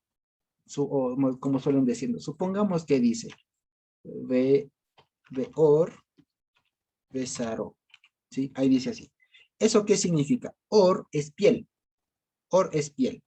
¿Vale? Or es piel. Y de hecho es la misma palabra que aparece, por ejemplo, en el versículo 48. ¿Sí? ¿Cómo dice? De pronto me pueden ayudar leyendo en 13:48, aparece la misma palabra or y le traducen de otra manera. ¿Cómo sale en 13:48?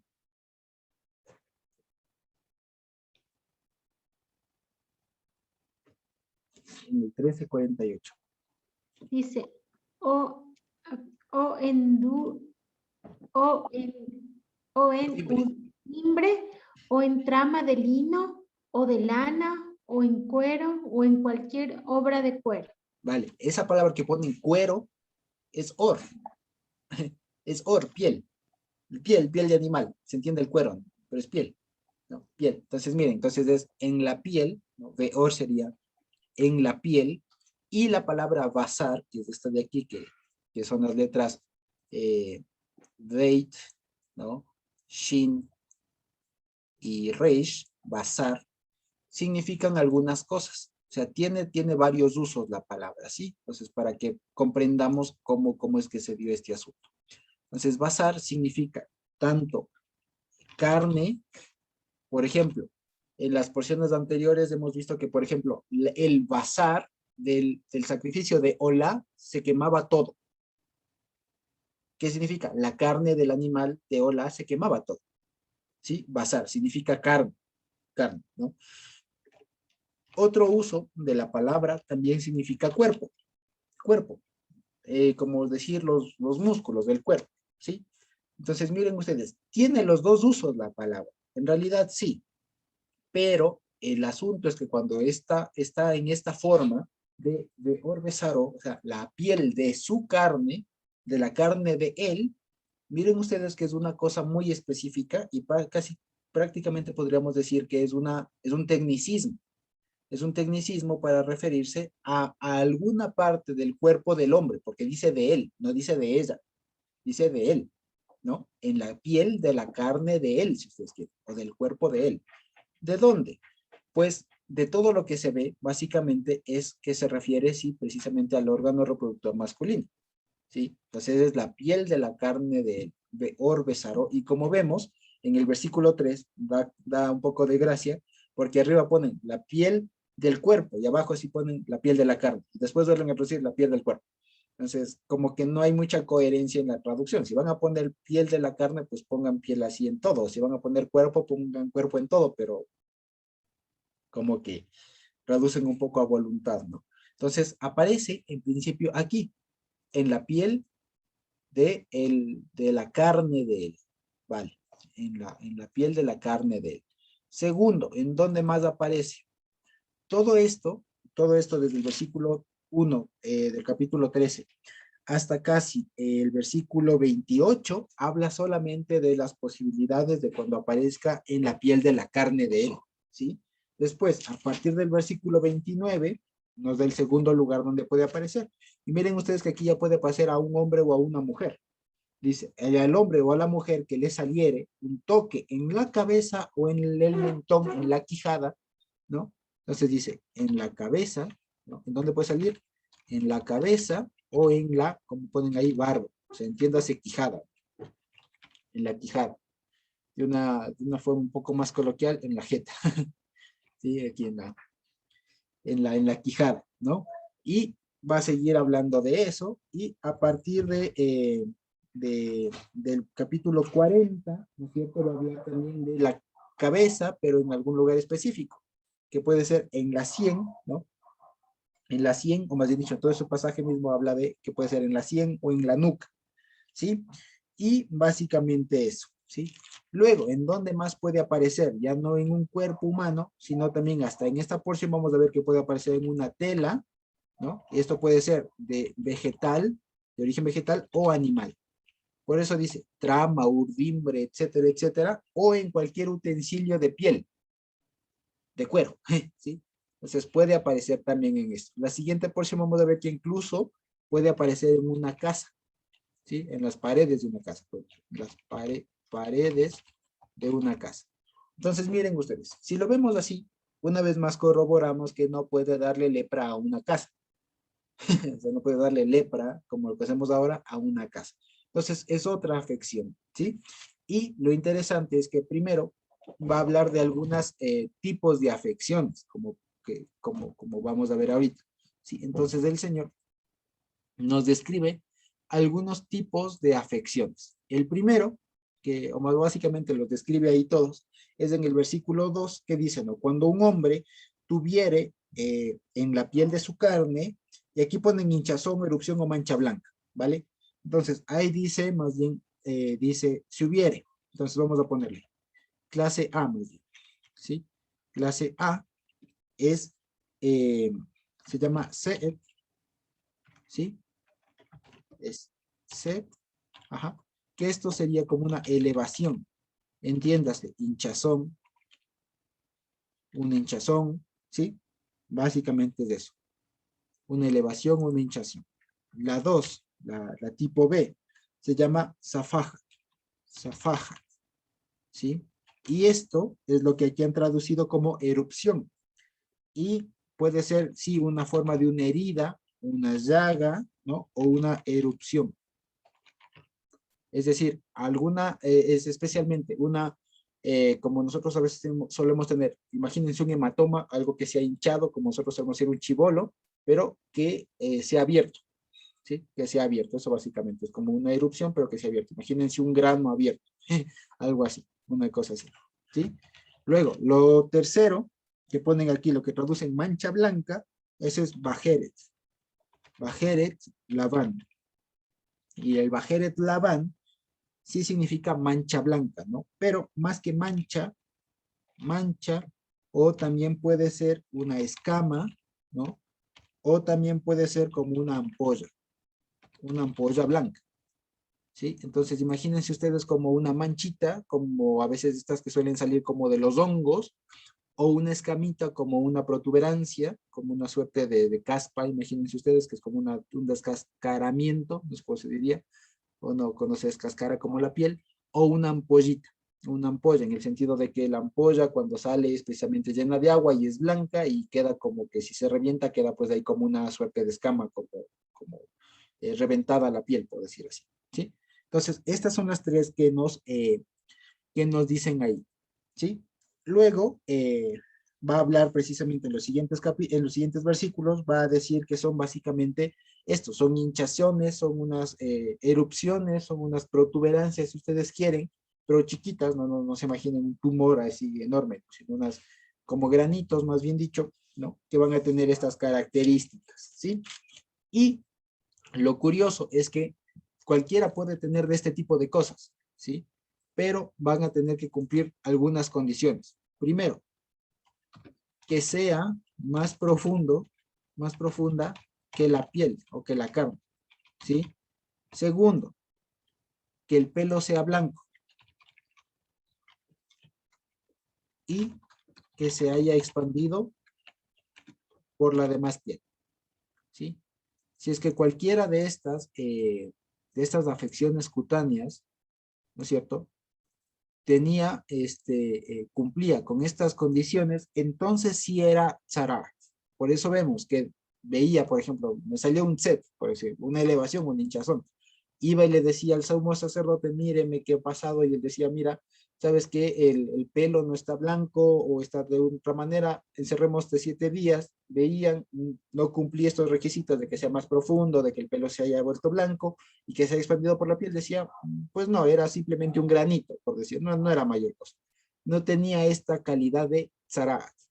Por lo tanto, dado que nos da tanta especificidad, tanta especificación, tanto detalle al respecto, lo que podemos comprender es que esto no era simplemente una cuestión de higiene o de aseo o de Dios queriéndonos complicar la vida, sino que esto se refiere precisamente a señales, a manifestaciones en la carne, en la piel, en la persona mismo, de que algo había pasado.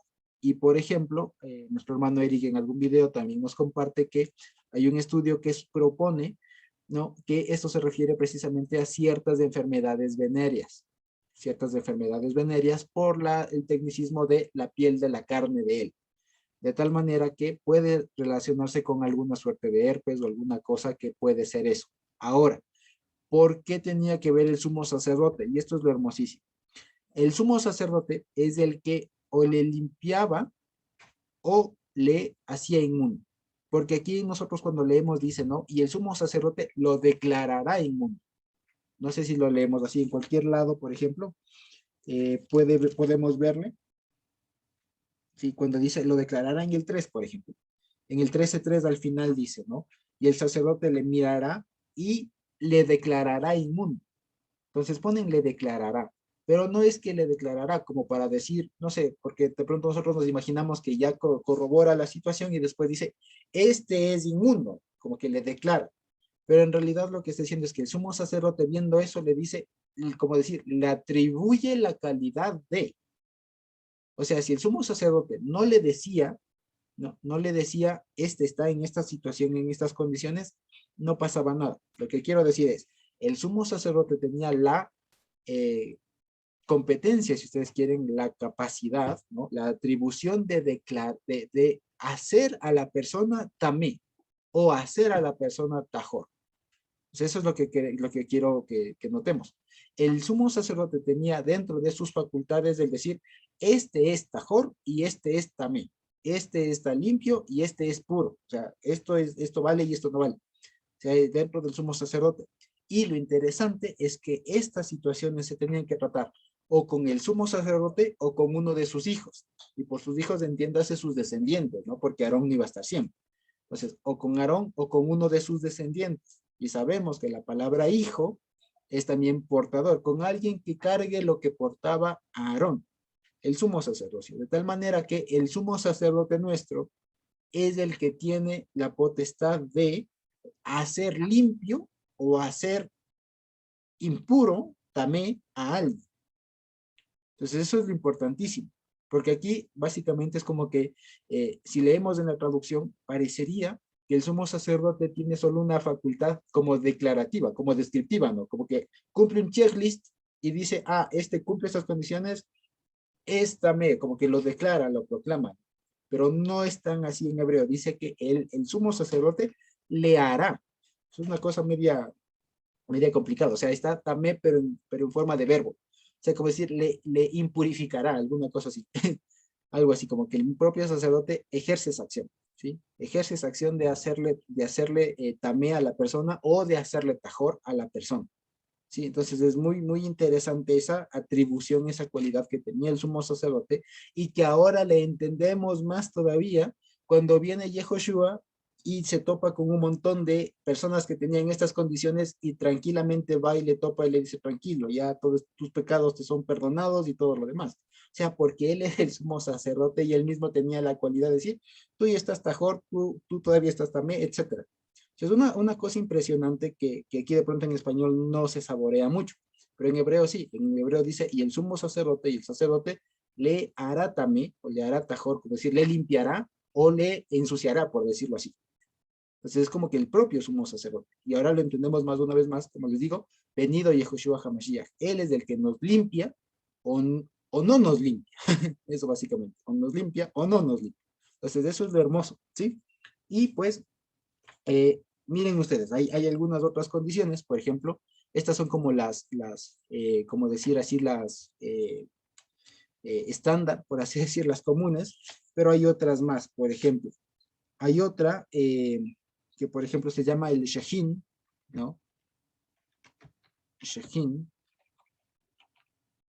que este es precisamente un grano, una erupción, como llamaríamos, o una inflamación.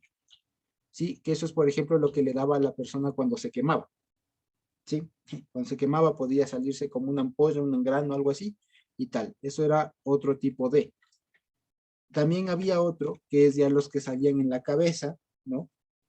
Perdón, otro, el de la quemadura que se llama Mihvat Esh, que es básicamente, sí, quemadura de fuego, ¿sí? Quemadura de fuego, o sí, quemadura de fuego.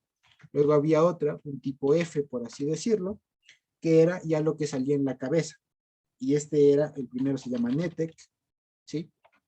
Que este es básicamente como una costra, una escama, una suerte de caspa, ¿sí? Y dentro de ese, cuando se verificaba que esta que parecía Netec no era Netec, sino que era una cosa menos grave, ¿no es cierto? Se le conocía como Bojek, como Bojek. Y Bojek es lo que conoceríamos como caspa. Entonces había unas afecciones que salían como costras, una cosa más fuerte, no sé, en la cabeza, ¿no? Algunos ponían eczema, ¿no? Como una cosa más fuerte, más tosca en la cabeza, ¿no? Pero si es que pasó del tiempo, más bien seguía, pero era otra cosa, entonces decían, no, esto tranquilo, que no más tienes caspa. Nada más tienes caspa, es casposo y listo, no es pecado. ¿Sí? Y luego termina diciendo precisamente que estas mismas afecciones, pero en cambio con manchas, ya sea verdes o rojas, pueden aparecer en los utensilios. Entonces miren ustedes, puede aparecer en un utensilio de origen vegetal o de origen animal. Porque aquí cuando nos ponen en vestido, en el versículo 47 de Levítico 13, nos ponen vestido.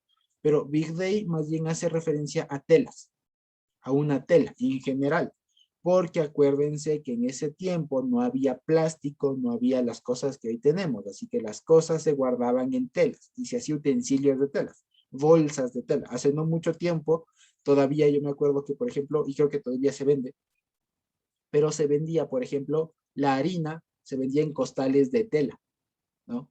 Ahora nomás que nos venden ya fundas plásticas y todo lo demás, pero hace poco tiempo, hace no mucho tiempo, también se vendía en tela.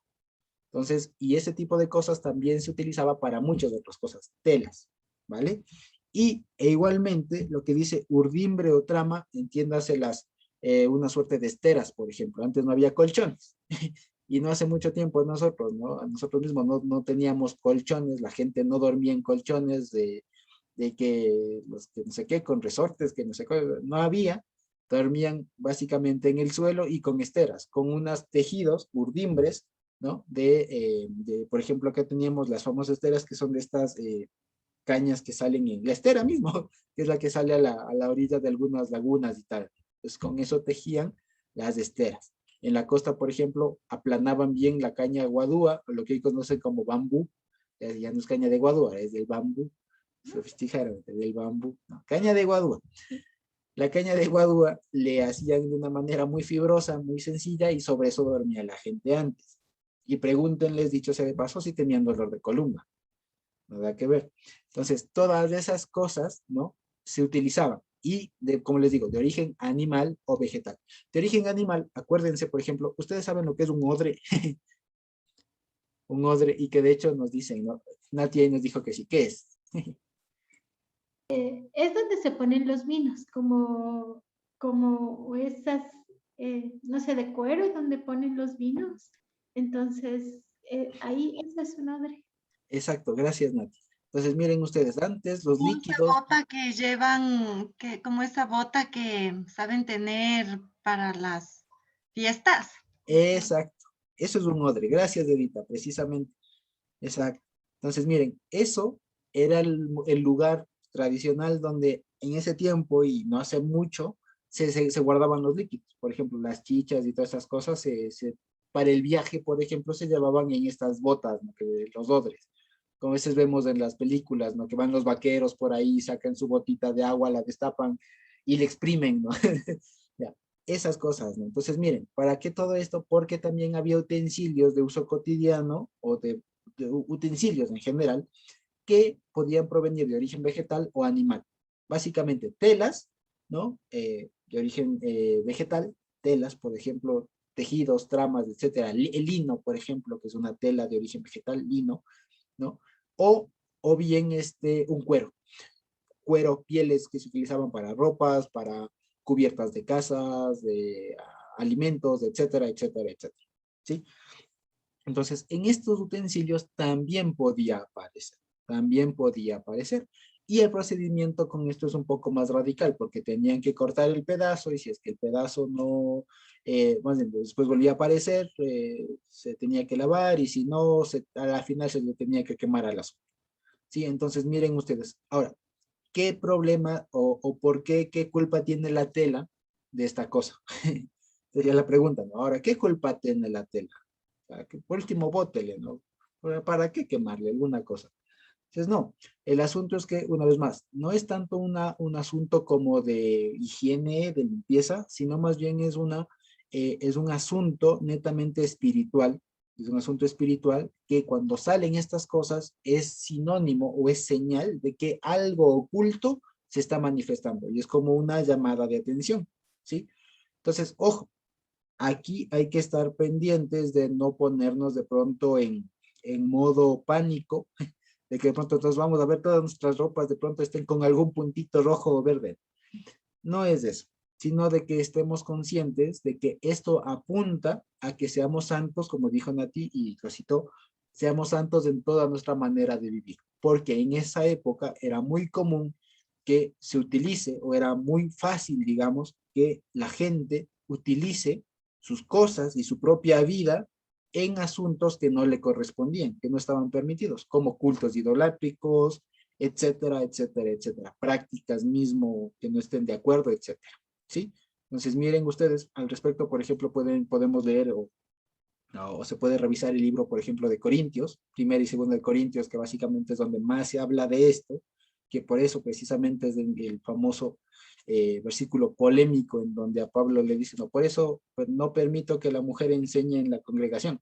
Entonces, ¿por qué? Porque en Corinto había muchas personas, mujeres, prostitutas, que hablaban y todo lo demás, e invitaban a la gente a su culto, y su culto incluía relaciones sexuales y un montón de cosas ilícitas. Entonces, si es que los otros vivan ahí, también la mujer estaba enseñando y todo lo demás, pues, como que no era lo más propio. Pero claro, eso se saca de contexto y Dios es machista. Entonces, no es así. Entonces, por lo mismo, nos está previniendo a todos nosotros. Entonces, lo que nos está diciendo es, vean, seamos santos en en toda nuestra manera de vivir. ¿Sí? Y si es que saliera alguna de estas cosas, Dios, nuestro sumo sacerdote Yehoshua HaMashiach, es el que tiene la calidad y la autoridad, sobre todo, para declararnos limpios, para limpiarnos, no solo declararnos, para limpiarnos. ¿Sí? Amén. Entonces, eso miren ustedes. ¿Sí? Y básicamente, la forma de cómo se puede, es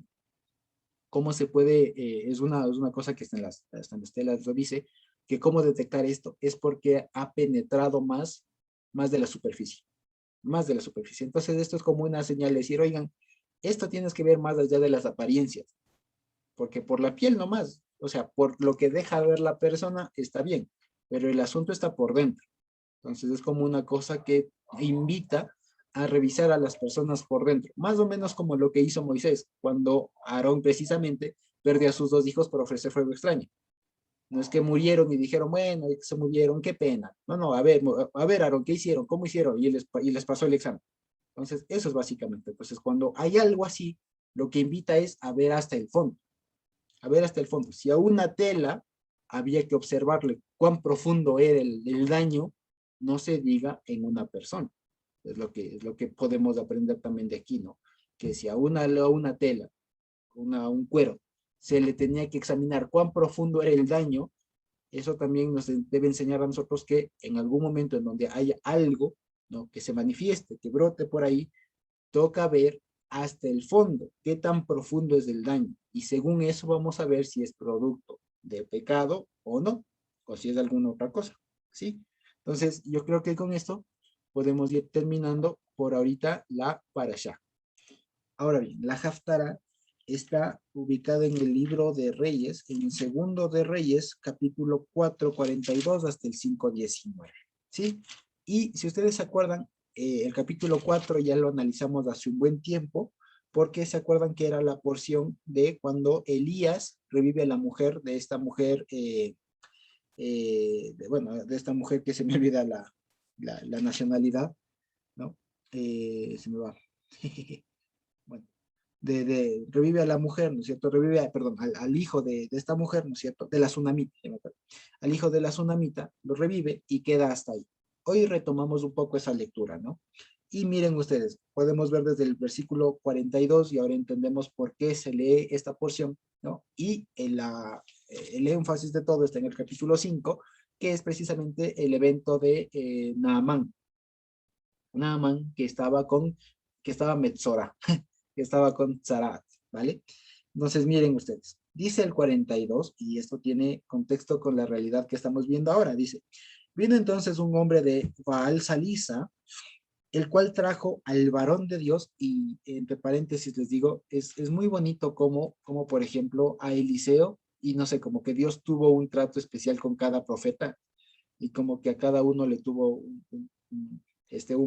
un apelativo, ¿no? Un apelativo que le distinguía de todos los otros. Por ejemplo, a Ezequiel siempre dijo hijo de hombre, ¿no?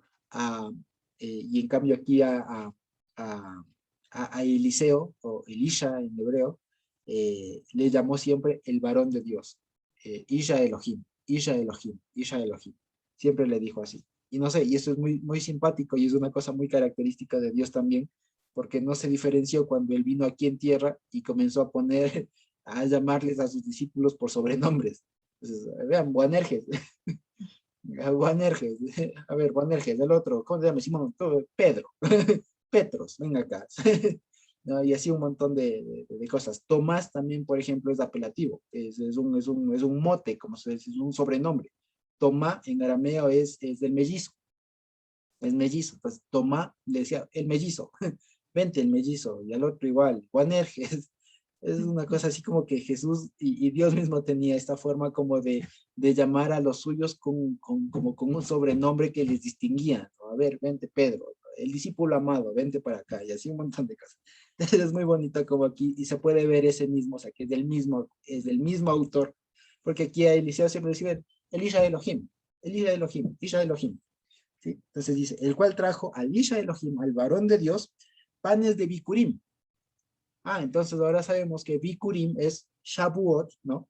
Que en Bikurim no es Omer Reshit, desde donde se comienza a contar el Omer precisamente, o las semanas para Shavuot, sino que es precisamente la cosecha de algunos cereales. Por eso dice, ¿no?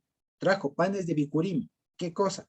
20 panes de cebada, de cereales, lo que estamos contando precisamente el Omer, 20 panes de cebada, y aquí ponen trigo nuevo en su espiga.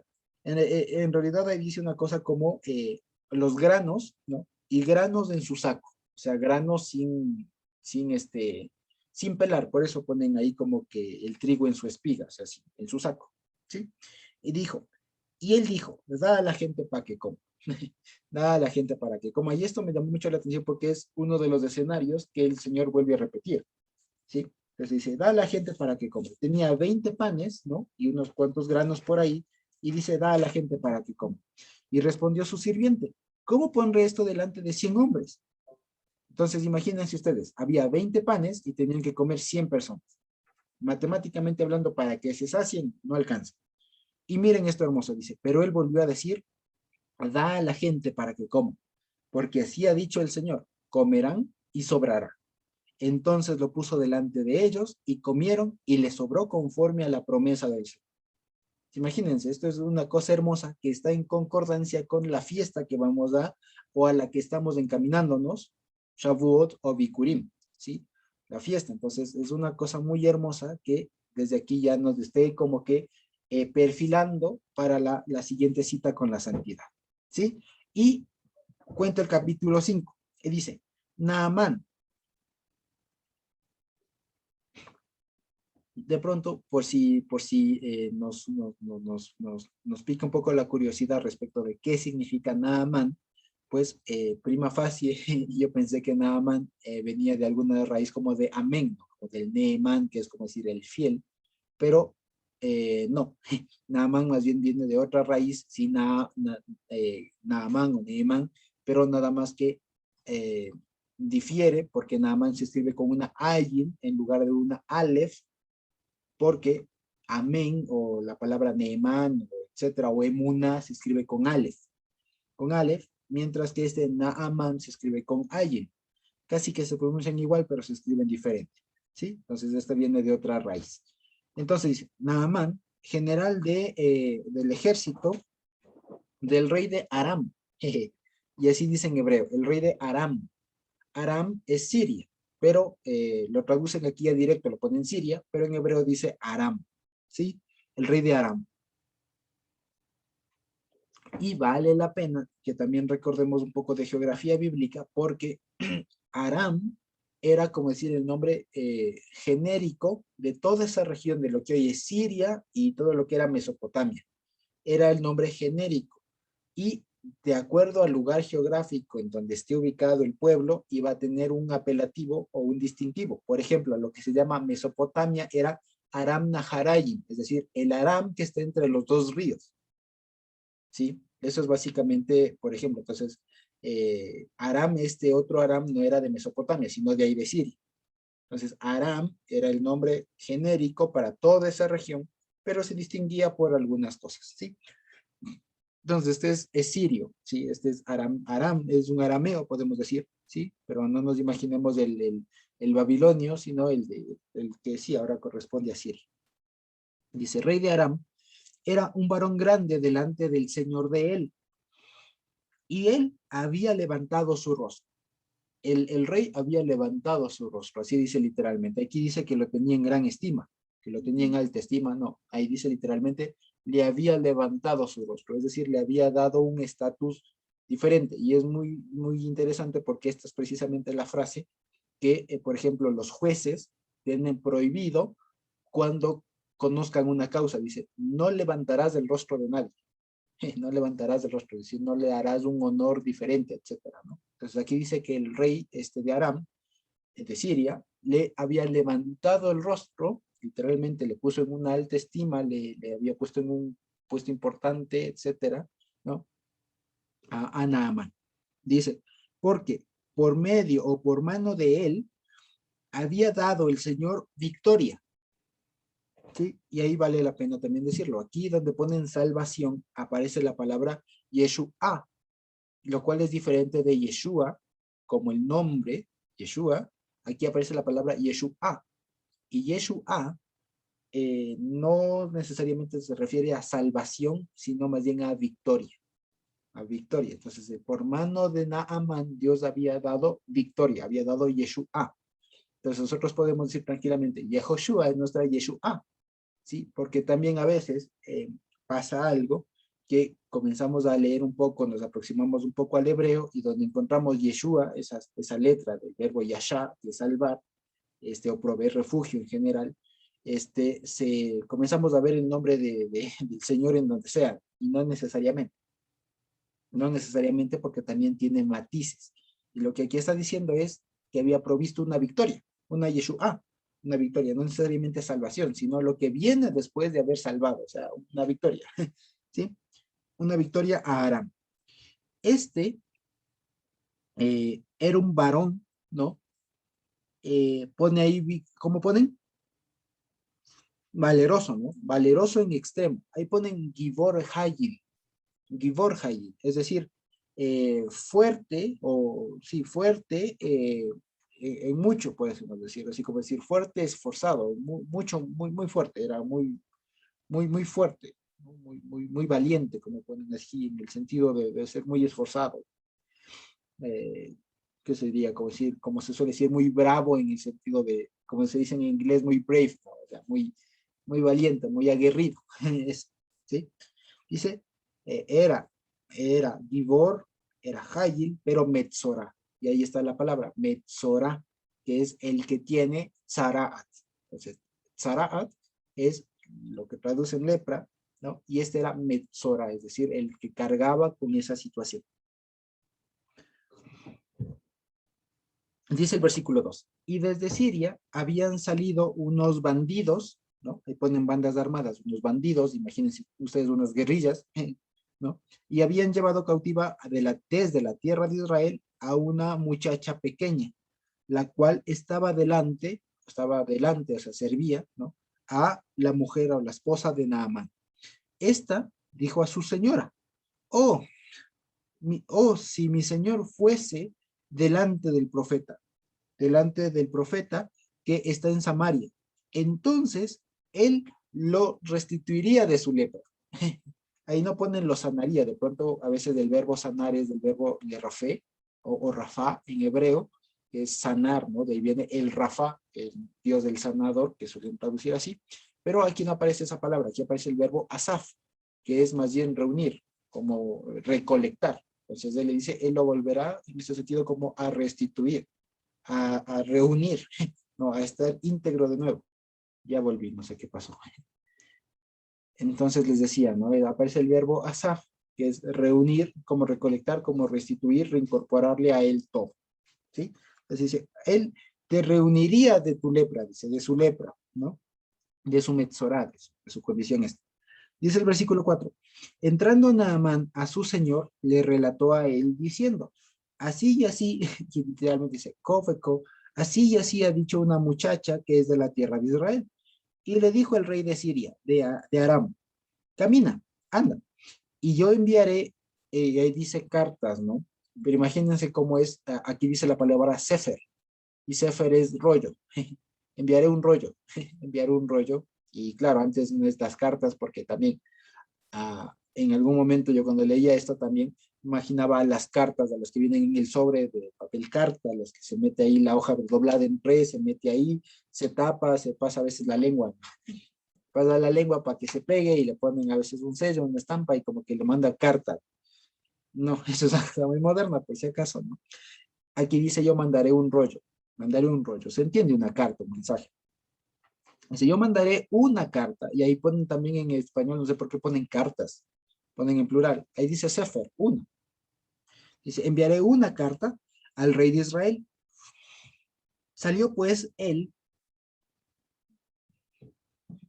¿no es cierto?, llevando con él 10 talentos de plata y 6,000 piezas de oro y 10 cambios de ropa. Tomó también una carta, un rollo para el rey de Israel que decía así, cuando llegue a ti esta carta, mira que yo envío a mi siervo Naamán para que lo juntes de su lepra. Dice el 7, luego que el rey de Israel leyó la carta o el rollo, rasgó sus vestidos y dijo, soy yo Dios que mate y dé vida para que éste envíe a mí a que junte a este hombre de su lepra, a que lo restituya de su lepra. Consideren ahora y vean cómo busca contra mí, busca ocasión contra mí, como que él lo tomó como una amenaza de guerra. Dice el 8, Cuando Eliseo, el varón de Dios, Eliseo, el varón de Dios, oyó que el rey de Israel había rasgado sus vestidos, envió a decirle al rey, ¿por qué has rasgado tus vestidos? Que venga ahora hacia mí y sabrá, y esto es hermosísimo, sabrá que hay profeta en Israel.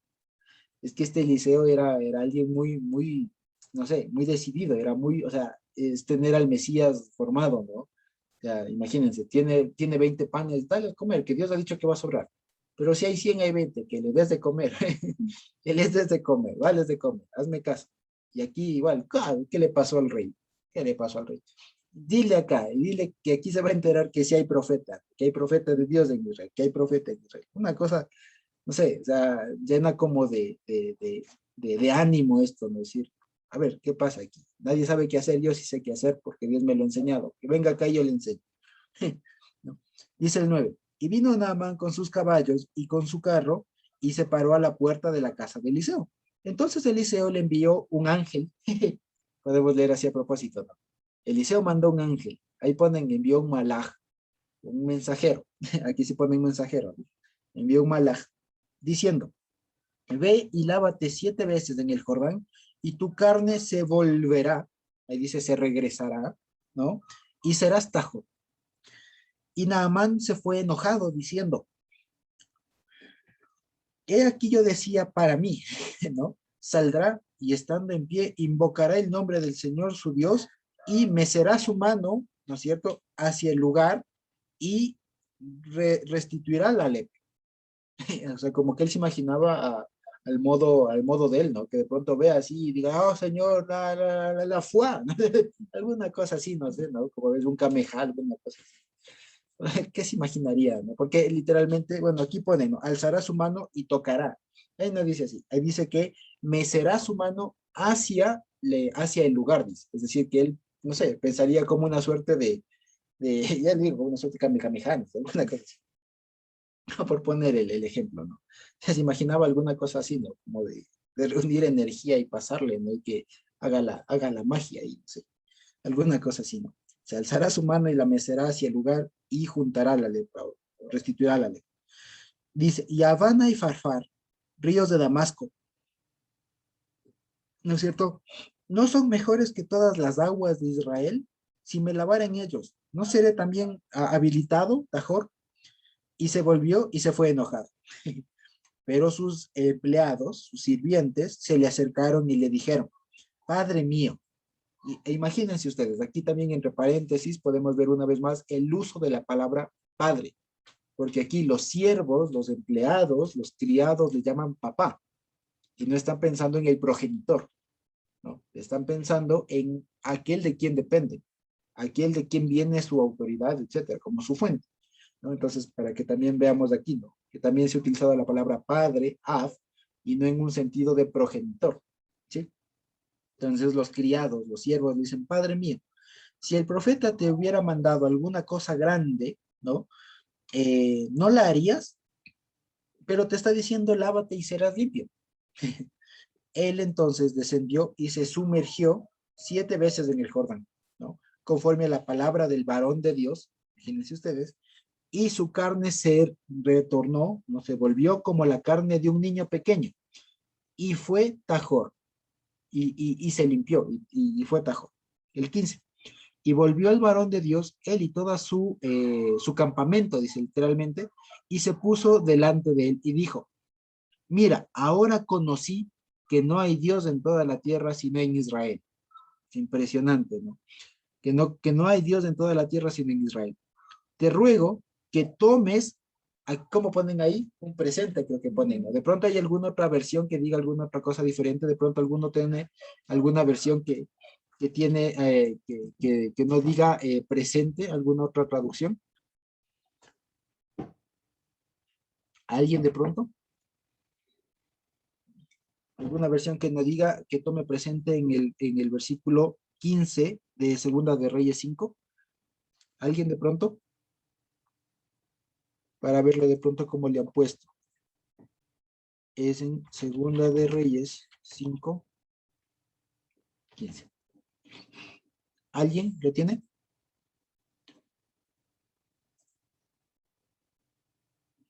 ¿No? Miren ustedes, por ejemplo, aquí tengo yo les voy a compartir pantalla para que lo veamos todos. Y miren ustedes, aquí por ejemplo, miren, esta no sé qué versión es, la LBLA, dice, no te ruego pues que recibas ahora un presente de tu siervo, pero miren esta otra. Esta creo que es la Jubileos, si no estoy mal. Dice, te ruego que recibas alguna bendición de tu siervo. Miren esto. Y si ustedes, con esta sería suficiente, ¿no? Pero así dice, toma, te pido, una braja de tu siervo, una braja. Ahí aparece el verbo baraj. Miren ustedes que las demás versiones ponen un presente, un regalo, un regalo, un regalo, un regalo, un regalo, regalo, regalo, un presente, un presente, un presente. Bueno, ponen presente básicamente todo, ¿no? Un regalo de este tu servidor. Este es el lenguaje actual, ¿no? Traducción en lenguaje actual. De este tu servidor, de tu siervo. Pero miren ustedes, aquí dice así, tomes una bendición, una braja, dice ahí literalmente. ¿Sí? Dice, te ruego por favor, toma braja de tu siervo. Toma una braja de tu siervo. Y aquí entendemos bendición para que veamos que sí se puede entender como, o sea, bendición en el sentido de un injerto, un incremento a él. Es decir, él no tenía oro y Naamán le iba a injertar oro, por decir así. Entonces es un injerto, en ese sentido está hablando de bendición. Por eso es que aquí de pronto al traductor no le cuadra y entonces dice, pongámosle regalo, pongámosle un presente. Pero ahí no aparece la palabra presente y aparece la palabra braja, como toma, te doy un añadido, te doy un extra, un plus. ¿Sí? Dice el 16. Más él dijo, vive el Señor en cuyo rostro estoy, que no aceptaré. Y él le instaba a que aceptara alguna cosa, pero él rehusó. El 17. Entonces Naamán dijo, te ruego pues, de esta tierra no se dará a tu siervo la carga de un par de mulas, porque de aquí en adelante tu siervo no sacrificará holocausto ni ofrecerá sacrificio a otros dioses, sino al Señor, sino a Hashem. En esto, no inculpe de pecado el Señor a tu siervo, que cuando mi señor el rey entrare a la casa de Rimón para postrarse en él, y se apoye sobre mi mano, yo también me inclinaré en el templo de Rimón, cuando tal haga, el Señor perdone en esto a tu siervo. Y él le dijo, ve en paz. Se fue pues y caminó como media legua de tierra. Y se fue. Entonces aquí esto es impresionante porque estamos viendo de alguien que tenía Zaraat, que tenía algún pecado oculto, una cosa extraña ahí, y que el Señor es el poderoso para limpiar, ¿no? Es el poderoso para limpiar, en este caso a través de un profeta, el profeta Eliseo, y le dijo, ve, sumérgete 7 veces, ¿no? Y no esperes una cosa maravillosa, no esperes un acto de, no sé, de que se abre el cielo, una cosa extraordinaria, ¿no? Sino que a veces es simplemente hacer caso a la palabra de Dios. Eso es todo, ¿sí? Y pues el resultado de todo esto y el resultado de la sanidad de un leproso, todo esto, pues es, no puedes llevarnos a otra cosa que una vez más a confesar esto, que no hay Dios sino el Dios de Israel, que no hay Dios sino, en nuestro caso ya con la revelación y el entendimiento del Evangelio, que no hay Dios sino Yehoshua. Y eso es el centro, si ustedes quieren, de toda la escritura también, que hay que entenderlo todo esto, que en función de que Yehoshua es Dios y que no hay otro que no opere estas cosas, sino Él. Y pues bueno, yo creo que de esta manera hemos podido terminar tanto la Haftará, bueno, al revés, la Parashá y la Haftará de esta semana.